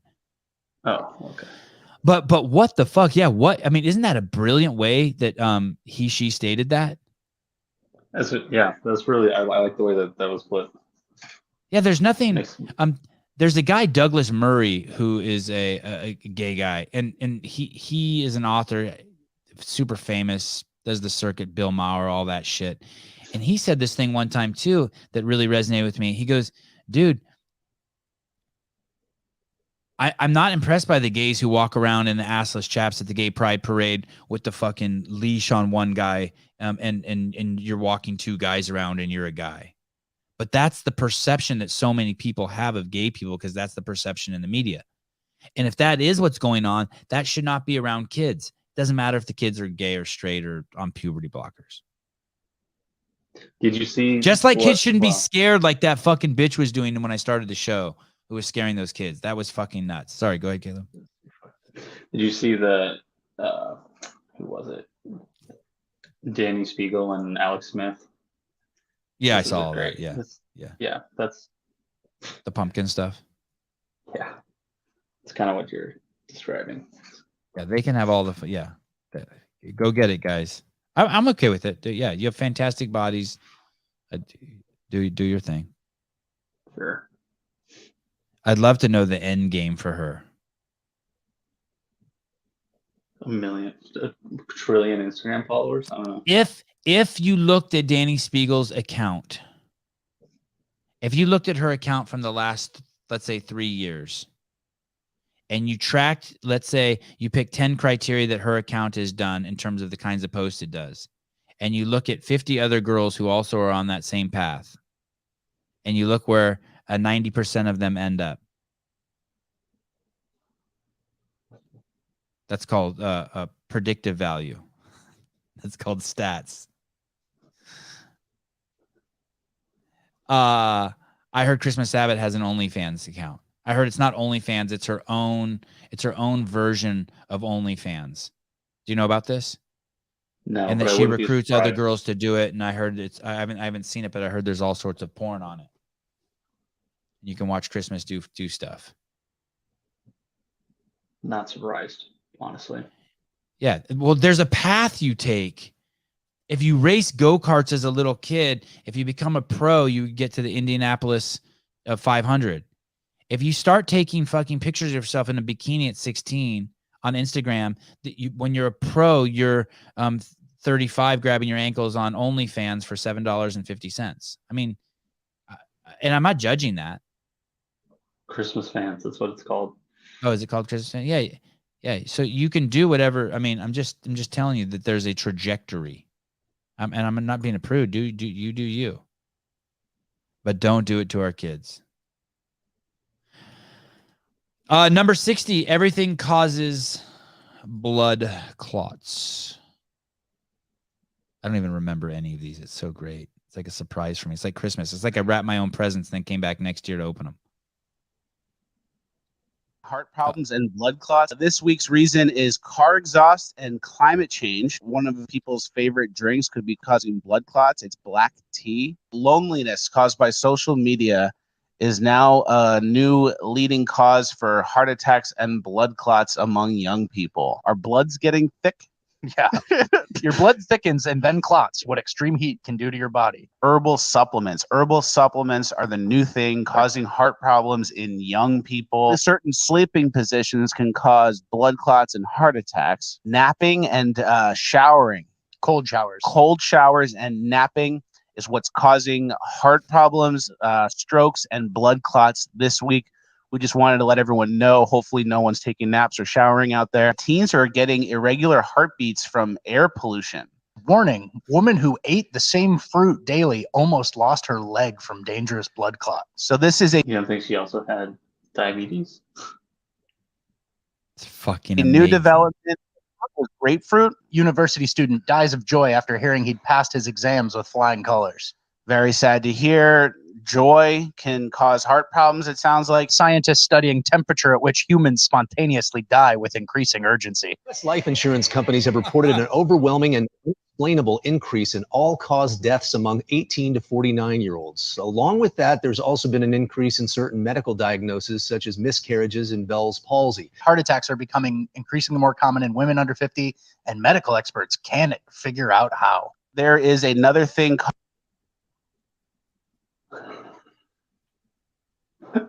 I don't even know where to start. I don't even know where to start. Hey, here's the other thing, though. I want to say another avenue that path Danny Spiegel's on. The other one of the other things that happens also is that like they find God and then they start like speaking up about like you pivot to the Lord, like Jesus like course corrected me. That's like the other way. So that there's always like that. I don't know if it's an off ramp, but like some of the people get that. Like you see that one too. I was on one path and God took me off to the other. I was racing go-karts and I was about to go to the Indianapolis 500 and then God showed me that I should really be taking care of butterflies. Good. What? Oh, now I said Danny Spiegel and they showed up. Exactly. Yeah. What does that even mean? Chat 69. Is that a website? Like, let's say I want to get on. I want to go there. Where do I go? Chat-69.xyz. XYZ is a it's like a .com, .org. There's a .xyz. Yeah. Well, I don't know. Maybe. I'm not looking that up. All right, fine. That's why you don't make the big money, Caleb, because you have fucking boundaries. I'm not gonna spam I'm not gonna get your government malware on my new computer. Oh, that's good. Okay, so listen, no more napping or showers. Number 61. Oh shit, number 61. This is more of an insurrection than January 6th. 61. Hey, my show with so normally our shows do get like our shows get fucked up. Like every show we get like a warning because of the stuff I say, and then I go and I appeal the warning at the end of every show, and almost 99% of them we get the appeal. We win. YouTube goes, okay, you were right. But the fucking one with Blade, something was said in there that they didn't like. I can't imagine what could have possibly been. I could think of one or two things. Really? Actually? Yeah, but I didn't say them. Okay. I'll tell you after the show. Okay. Ready? Nothing that hasn't been said on the show though before. That's weird. Which is interesting. Yeah. Okay. Action. I want everyone to see this. This is McPherson Square in Washington, D.C. You should know what a decrepit hole has been created of your nation's capital by this ruling regime. Now, right there is the White House, okay? And then across the street from the White House is a tent city. Check it out. It's a literal tent city. I'm going to show you. This is a single block from the White House grounds. Have you seen this on the news? Anybody showing you this? Why would you let a tent city form anywhere in Washington, D.C., the nation's capital? That's got to be a security threat. There's a fucking squirrel in that cart. Yeah. He even says that too. He even says there's a squirrel. Dude, I hate going to DC. Every time I've gone there, it's just a disaster. Yeah, it is a disaster. It is a disaster. I mean, that's just one spot too. Like, if you just go around all the monuments and stuff, like, or if you're just walking around, like, it's terrible. Hey, Sean, Blade told a story where he pulled up at a scene and there was a drunk dude. And his friends were trying to take him out of the bar and push him into a car. And the guy was like, had his hands up on the van door like this. He said it looked like they were trying to take him hostage. And the guy was fighting like, fuck no. And the guy was 6'1", 220. And he had his shirt off. And Blade showed up and goes, hey, let that guy go. And the guy turns around and puts his fists up and goes, what's up, nigga? You want some of me? Oh, that's right. And Blade told that story. And then sounds like and then Blade. I liked it how Blade goes, and you know the guy was white. It's like, oh shit. Hey, I'm gonna try to make that dude regular. That dude has to be. Dude, that'd be awesome. Yeah, I love hearing police talk about that stuff. It's because I'm an immature young boy at heart. Yeah, you can't have if you can't stop a bunch of protesters who are not starting fires, who don't have guns, from just walking into the Capitol, then you sure as fuck have to see a tent city where fucking people can be hiding out as a massive security threat. It's fucking nuts. Okay, this is one of my favorite clips of all time. I cannot even believe I'm about to show you this. I hope you guys can all see this clearly. Good morning, Jody. Hey, how are you? Hi, I'm great. I'm excited. Pumped. Good. How are you? I know you guys are talking about so many different topics. I'm kind of laughing and envisioning you getting a call from Matt. Oh, yeah. That was great, right? Matt Souza calling from Rome. Did you just tell it? No, not Matt Souza. Matt Frazier. Oh, yeah. That was a great call. Did you tell the whole room to quiet down? It's Matt. No, but you want to know? I was at Greg's house and we were in his garage just hanging out, a bunch of us just hanging out, and the kids were playing. And then I just saw FaceTime from Matt, and I answered it. And then at first he was just making small talk with me, like for 3 minutes. I do not like small talk. Like, don't ever call me unless you need something. Like, call me and be like, hey, Sevan, can you pick me up? Hey, Sevan, I liked your show yesterday. I don't think you should say this. Hey, Sevan, I loved your show. Can you do this? Like, I'm not interested. I don't mind small talk if it like comes in afterwards. Yeah, but didn't it surprise you? Weren't you just like, oh my God? Ugh. Yeah, I was surprised. So he small talked me for like 3 or 4 minutes, and then I'm like, okay, dude, I gotta go. Nice hearing from you. He goes, wait a second, and then he goes, I want to get something, off my chest, and that's when he shared bunch of thoughts with me. Well, it makes me feel good that you guys spoke. It made me feel good too, to tell you the truth. It made me really good, and it was nice that he FaceTimed me so like we could look into each other's eyes, and it was cool. I actually, I was more than pleased. I was very happy. It was nice. That's great. Yeah. All right. Well, hey, great shows. Everything. I mean, I just don't even work. I just watch your shows. Well, thank you. No one works anymore. Bill was really good. But I wouldn't say he's the greatest. Oh, well, it was just so easy for me. It was so easy for me. I mean, Blade was great. Blade was great. Barbell Saves. That guy was awesome. Barbell who? Barbell Saves. I forget his name. I don't know who that is. He's the one that's in front of the sober gym. I'm having trouble remembering that. He's running a treatment center out of his Barbell gym where they State. do CrossFit. Oh, to was his name Kessler? sober What was people that up. guy's name? Was he? Oh, Kevin yeah. Kessler. Handsome guy who fucking yeah. That was fun. That guy, that was easy too. That guy just fucking, I just popped a cork on him and he just fucking ran. Yeah. That's great. But all the shows are great. So Thank you. Thank you. keep it up. Keep Hey, it up. Okay, I gotta okay, go. I'll tell you real quick, Jody. There was one show that wasn't Yeah. great. What? Only one though. I'm Tell gonna. me, and I'll give you a thumbs up or down. Okay, hold on. I'm going to look videos. I'm going Gary Roberts, Justin Nunley, Brendan McNerney. Brendan McNerney wasn't my best. I felt like there were some issues with the timeline there. Alma was Scott Schur, the guy with the hyperbaric oxygen therapy. Oh yeah, no, we all chatted through that one. That one was like not good. The first- chat room was way better. That was my fault. The You first should've-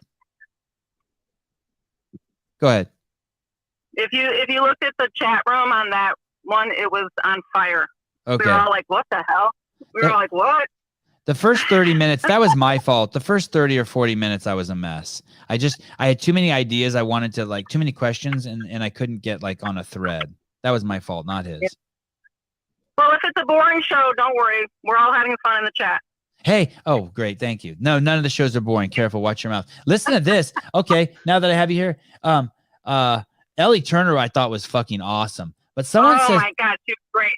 this Yeah, guy she was Adrian great. says bad host, but great content from Ellie. And it got a thumbs up. Someone eat a dick. Yeah, they must not be a regular. Yeah. Even the balance guy was awesome. Oh my God. Yeah. That Plotman? balance thing? Yeah. Yeah, that was really good. Yeah, all of them were great.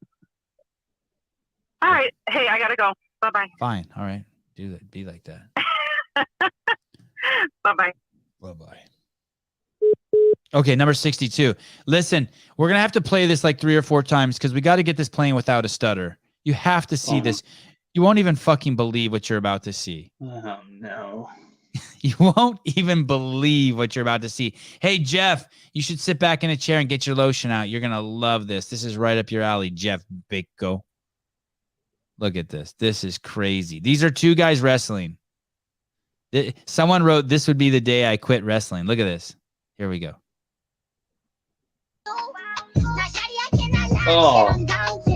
Oh, they can't see it. It's stuttering. They can't see it. Will you mute the volume? Let's see if it. Oh, it's such a shame that that's not playing fluidly. This guy's chin gets dragged across this guy's cock. Look at his chin. Oh my God. Oh my goodness. Oh my God. I need to see the rest of the match. Does that guy win? I hope so. He deserves it. Look at Jessica says it's getting mushroom stamped. I don't even know what that means. But I like What the fuck? How does a girl know that? Who does Jessica? Do you have 7 brothers and you? Oh, she's the Mushroom one who's a stamped? cop. She's a cop. Oh, so she just hangs out with dickhead dudes all day. Yeah. Oh my goodness, mushroom stamp. He lost even if he won. Oh my goodness. His chin. I mean, that you should have I'd have a rule. I would have a rule. I'm not wrestling anyone with a penis bigger than mine. I mean, that kid just has a meat stick in there. Holy fuck, dude. So I sent that to Darian Weeks, the guy who does the UFC show with me. I'm like, hey, don't they wear cups? He goes, no, you're not allowed to have anything hard on you. Well, he does. I know.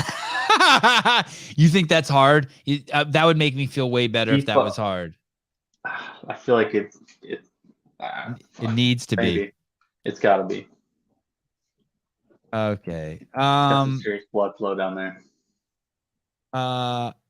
Oh, number 65. There's no video of this, but that guy Alma that I had on the show, it sounds like he's going to. He said he's going to run for office. He's going to run for Congress in 2028. I guess he has to live in the country for 7 years first, or something, or be a citizen for 7 years. Oh yeah. That makes Bailey sense. Walker gives Caleb an award. Thanks, Bailey. It's only taken me fucking 400 shows. He got one. His best joke. We talked about North Korea firing a rocket over Japan. All right. Trump sues CNN for $475 million. What? Yeah. What was that all about? Was that like defamation of character or something? Yeah. You know that kid that CNN showed that footage of at the Lincoln Monument when he was in the face of that Native American guy, and the way they cut it, they never showed that it was the Native American guy who got in his face, and they made the kid look bad. I think that kid got over $100 million. No shit. Yeah. Damn. Can anyone confirm that? I think it was crazy, crazy money.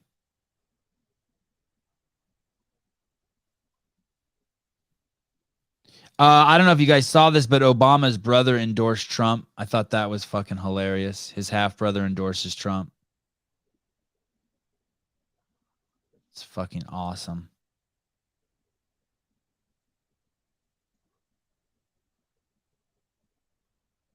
I got a guy coming on the show, Philip Kelly. He got COVID. He's a healthy dude, almost died. None of it makes sense to me. I can't wait to talk to him. Is that the one he's a CrossFitter and he got COVID? Obama's brother endorsed Romney too. It was a lot of money, and CNN didn't even flinch giving it out.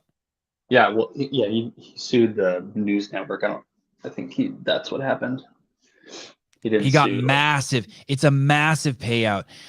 You know what? I want to say it's closer to 200 than 100 is what I heard. Something nuts that I couldn't even believe. I wanted to be like, nah, I don't believe it.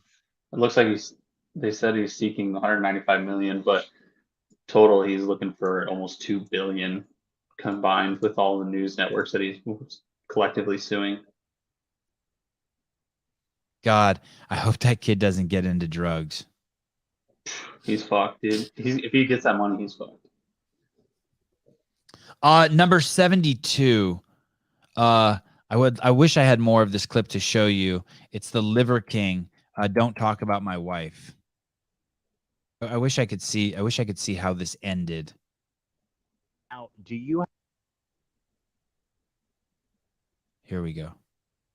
have to have sex in a certain position because you're so big, and sometimes fat guys have a problem. They have to go into a certain position because I mean you're massive, right? So and also I don't know how well endowed you are, but like, what's the situation with your what position do you have to go in a position? Or are you guys fully flexible? Because you're both very muscular. Yeah.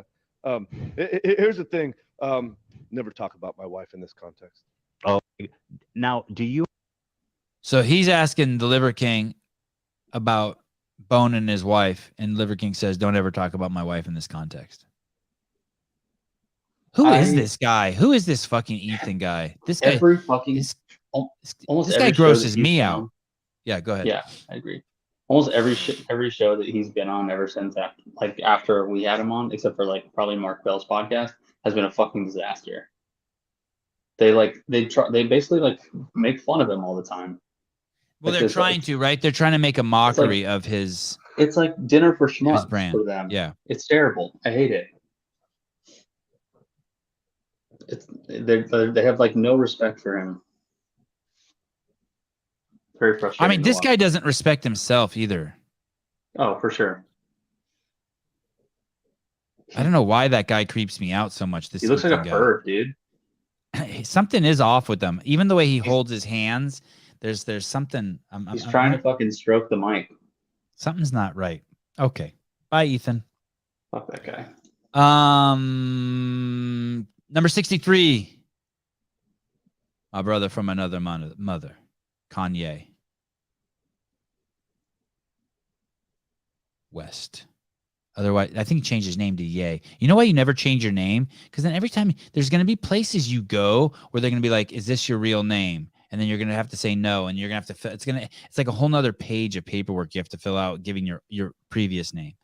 I just came for the comments. George Lovett says, white lives matter. This is obviously so fucking absurd, but not any more absurd than Black Lives Matter.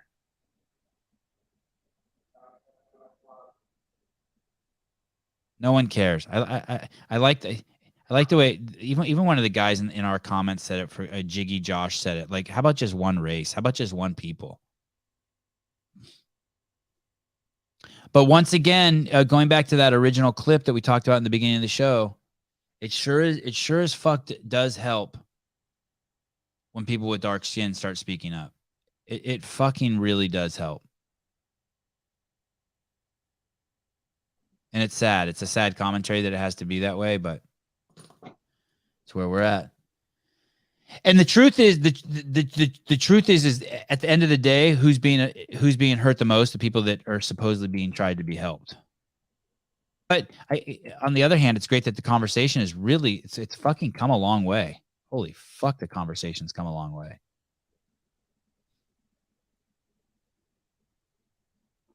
Number 64, super hot chicks banned from the subway. This is fucking nuts. The United Kingdom, I think it's specifically in London, but maybe it's the entire country, has banned images of unattainable bodies. I don't even know what the fuck unattainable means. Unrealistic body images from the transport system. So if you wanted to put a poster up there, if you wanted to buy an ad that showed your bathing suit and the chick's body was like too hot, I guess, or too skinny, or tits were too big, like what's unrealistic?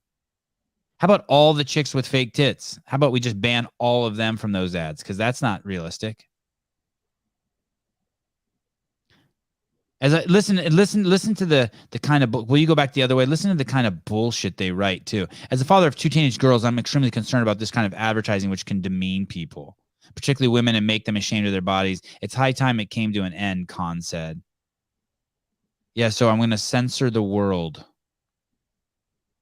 to protect my daughters. You fucking idiot.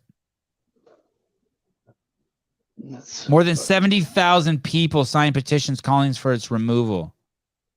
But the regulator later, hey, it doesn't matter how many people fucking signed a petition in a free country. Do you realize that? Like, our Constitution is supposed to fucking protect us from fucking even if the majority wants to do stupid shit. That's why we have a Constitution. I don't know how the UK works.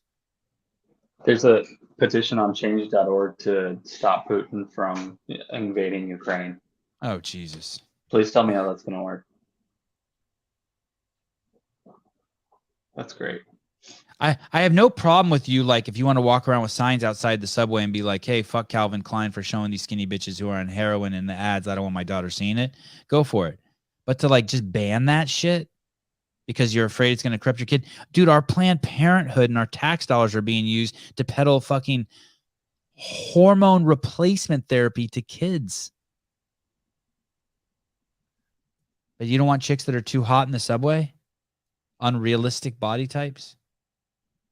Hurtful. Number 69, Portland, Nice. the worst city in the United States. I don't know if that's true, but if it's not, it's fine. I'm fine being wrong.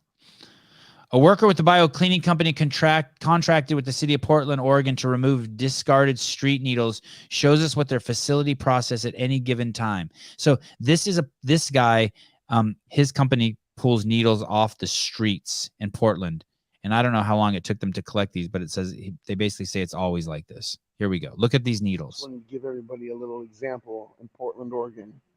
How much used rigs we clean up off the streets.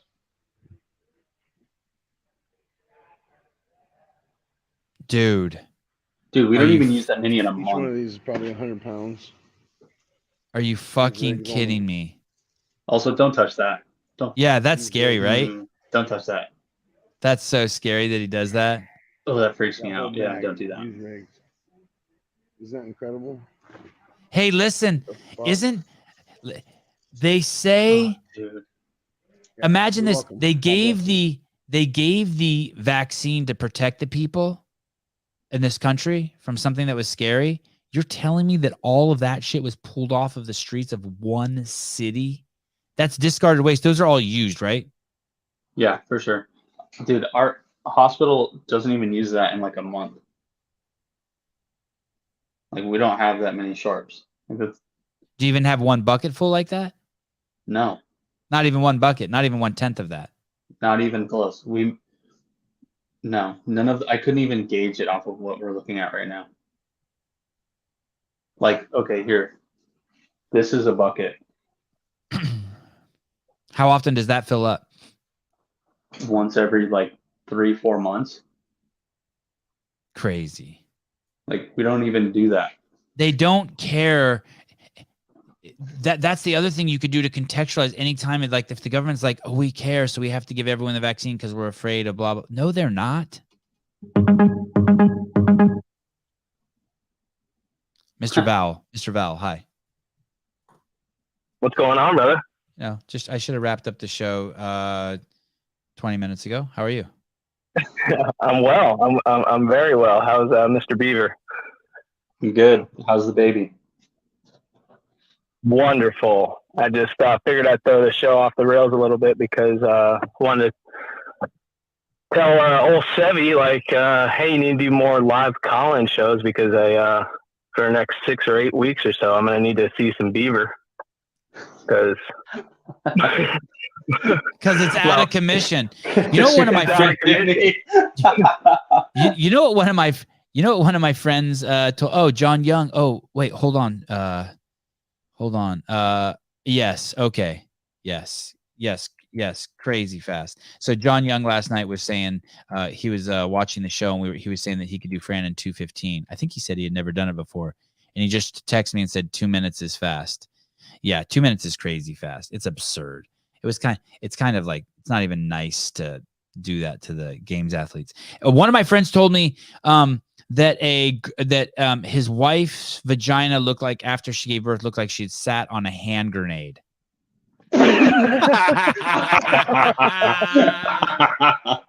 Oh shit! That's horrible. My goodness. Oh, I'm so sorry. I'm in so much trouble for saying that out loud. Oh, I'm so sorry. The accuracy, though, you know, that's a very good analogy. But it was crazy. How old's the baby now? How old's the baby now? Only 2 days old. 2 days. Born Wednesday. Born Wednesday in my master bedroom on the toilet. Wow. Wow. No shit. Yep. I was the one who received the baby. I caught her, as they say. Yes, accompanied by two midwives, and handed her straight to mama, and we had a wonderful moment. It was indescribable. It was insane. But man, the whole experience. She went into labor Sunday, so it was a long, laborious process. I mean, yeah. Seriously. It was very, you know, she's freaking tough, man. Going through labor that long and then delivering the way she did. It's a lot of people would say, like, well, that's unconventional, and the funny part is that's the most conventional. It's the, you know, people who say that they're old school are the ones that are like, go to the hospital, get it cut out, and be done with it. But that's like they think they're old school. That's the new school way. Like, this is the way, in my opinion anyway, especially after this past weekend. Like that's how it's supposed to happen. No nothing, no medication, no drugs, no C-section, no cutting anything, no nothing. She was completely capable of doing it because guess what? She was built to do it. Hey, and then did the baby just start feeding right away, Dillon? Not right away, but yeah, like fairly soon after, for sure. Yeah, right. Yeah, that's what I mean. Yeah, that's awesome. Doesn't that make you feel so good? As soon as you see it latch onto the tit, you're like, "Fuck, mission complete." Yes, 100%. No, the second that I knew I had two healthy girls, I mean, It was just like, oh, Wait, wow. they were twins? No, I just mean my wife and my baby girl. Right. Yeah, people's worries of the home birth thing were preposterous. They were so. You talk about having a thinking bigger, right? Don't. I mean, their worries were anything that could possibly be a worry with just giving birth in general, and it has zero to do with being at a hospital or not. The potential risks that come with giving birth through the vaginal canal, like naturally, like how it's supposed to be. There can be risks of hemorrhaging. There could be risk of all these things. Those are part of it, and how happy are you that you don't have to go anywhere?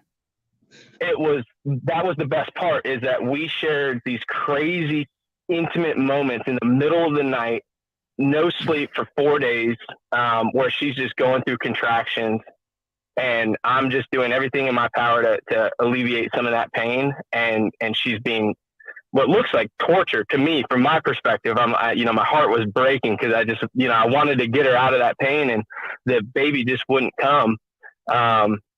But she was out of position. And so from what we're told through the midwives and everything, that they say that most babies get stuck and are at high risk for getting stuck in complications because they're in a hospital, because they're in stirrups and they don't move around. The mom is in stirrups the whole time during labor, and that doesn't give the baby a chance to really get in the proper position to be delivered.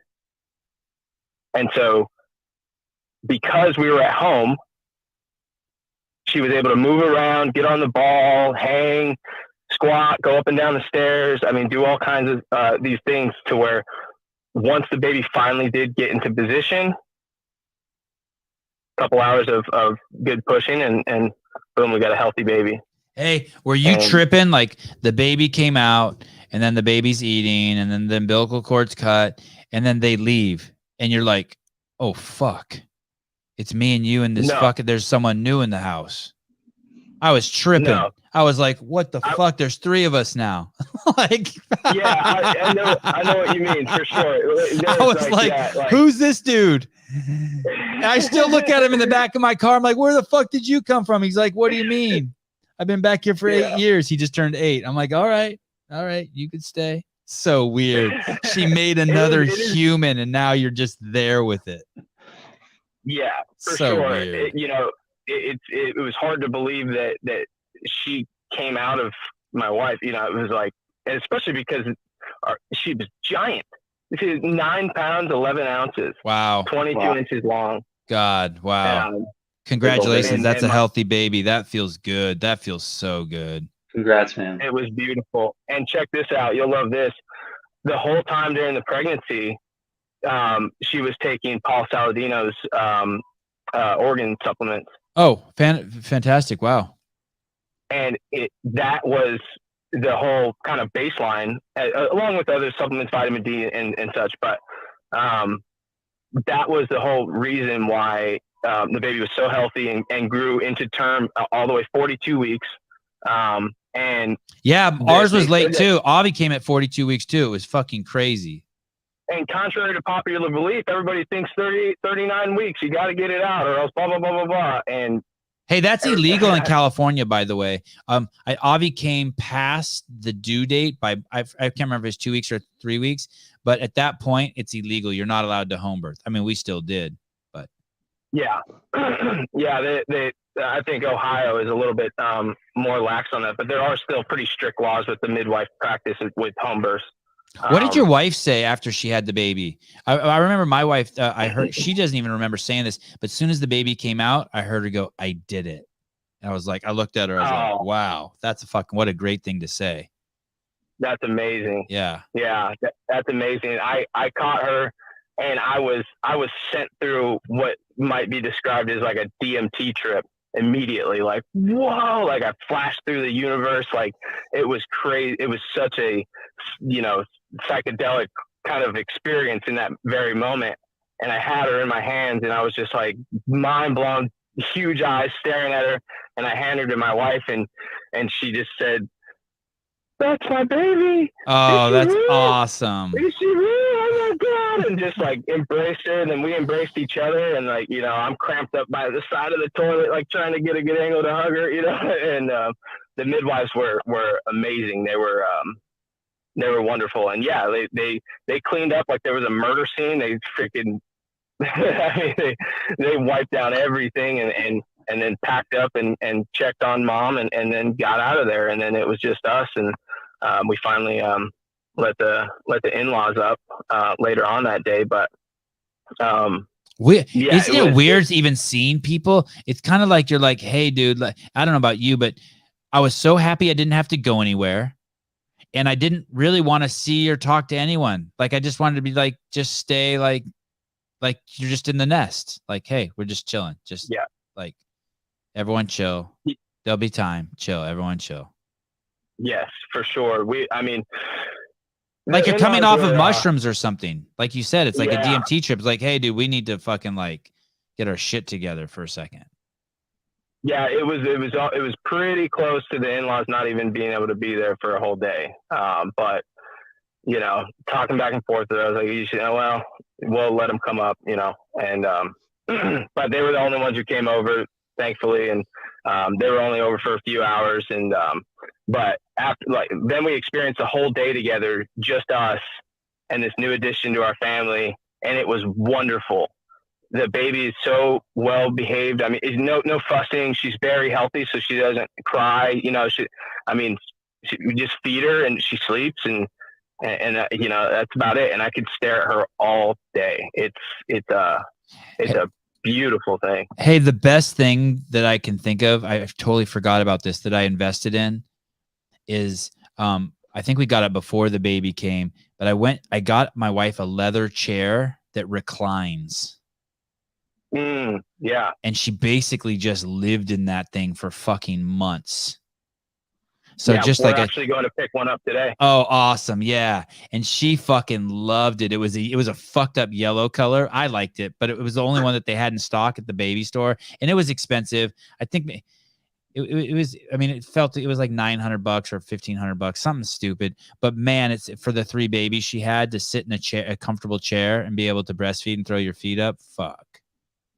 Yeah, no kidding. I mean, you're probably going to keep that chair forever too. I think we gave it to someone. We probably should have. Yeah, I told my wife, hey, look, if we ever move, we're taking that fucking toilet with us.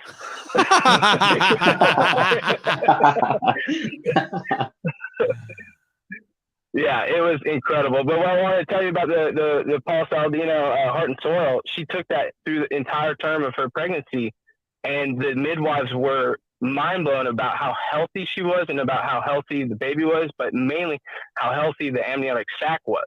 Oh, it was so thick and strong, along with her placenta was incredibly big and healthy and strong. The umbilical cord was very strong, and they chalked it up to those supplements. Well, you should send him a DM or a text or a email. He would love to hear that.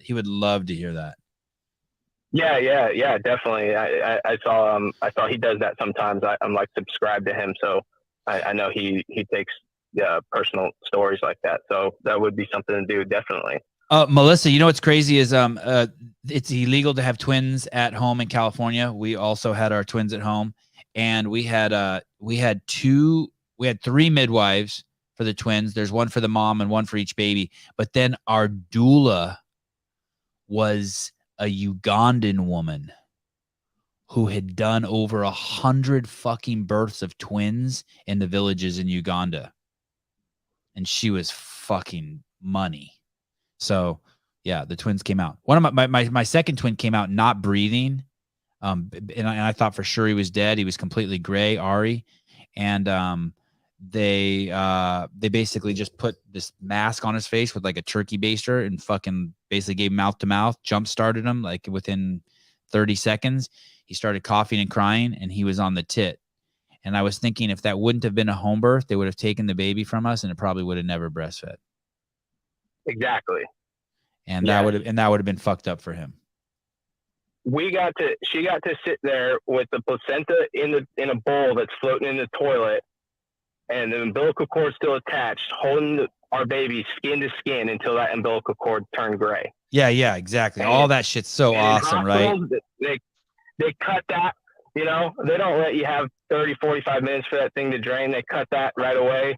I mean, everything that the standard of practice is in a hospital, which is basically some dork in a white lab coat telling you to turn over the room, give them the Pitocin, induce them, cut them, get out of the room so we could get another body in here so we could make more money. It's little regard for the actual baby or mom. At home, we got to, well, what you might think, do it the right way, right? I mean, make sure that the baby gets the rest of that placenta and that skin to skin immediately. They're not going to wrap her up right away. It was everything that we had. The whole reason why we did it was to have those kind of abilities to do so, and without any pressure from some doctor saying that, we got to move along. We got to, I was in another birth one time, a woman in labor, and it was at a hospital, and the doctor walks in and he says hi, and he introduces himself, and he says, "Oh, I've been here a month and I haven't seen a live birth yet, only C-sections. I hope you get to make to a live birth. I hope I get to see your live birth." And I was like, what the fuck? That's your opening line? Wow. Yeah. Our midwife told us that something like 25 or 30% of babies are cut out. And she said that 100%, if you would have been in the hospital, this baby would have been cut out of you. Yeah, it sounds like a long labor. They for sure would have. Yep. Yeah. So all in all, as much as the worry that came down the pipeline from all of our family members that we were trying to shut out and keep away because it wasn't our focus, obviously, everyone was worried for no, they were, to the uninitiated, yeah, it seems crazy, but we look at it like, well, women have been doing this for all of eternity up until the 1940s or 50s. They've been giving birth in hospitals. Before that, it was at home, and then before that, maybe you didn't even have a doctor doing it. You had aunt and mom and grandma, and it always happened this way. So all in all, everything happened perfectly, and it was just the most incredible experience of my life. And I figured I'd call in. I'm happy to share. Thanks for taking my call. Yeah, awesome. Thanks, brother. Congratulations. Love you guys, man. Congratulations, Keep doing it. man. Baby, you got a baby. That's awesome. What's Trish saying here? Trish always says that. I just keep the Vaseline within arm's reach. He breastfeeds her 18-year-old stepson. Oh, wow. Jeez, yeah. Trish. Do you have any boundaries? All right. Thank you guys. What's tomorrow? Do we have what is tomorrow's? Oh shit, tomorrow's Saturday. Oh, Jamie Jenkins tomorrow. Awesome. Okay. This is gonna be a great show tomorrow. I think the subject is COVID. And COVID deaths. Vaccine deaths. Should be interesting. This is one that's gonna get me kicked off of YouTube. I will see you guys tomorrow, 7 a.m. Pacific Standard Time.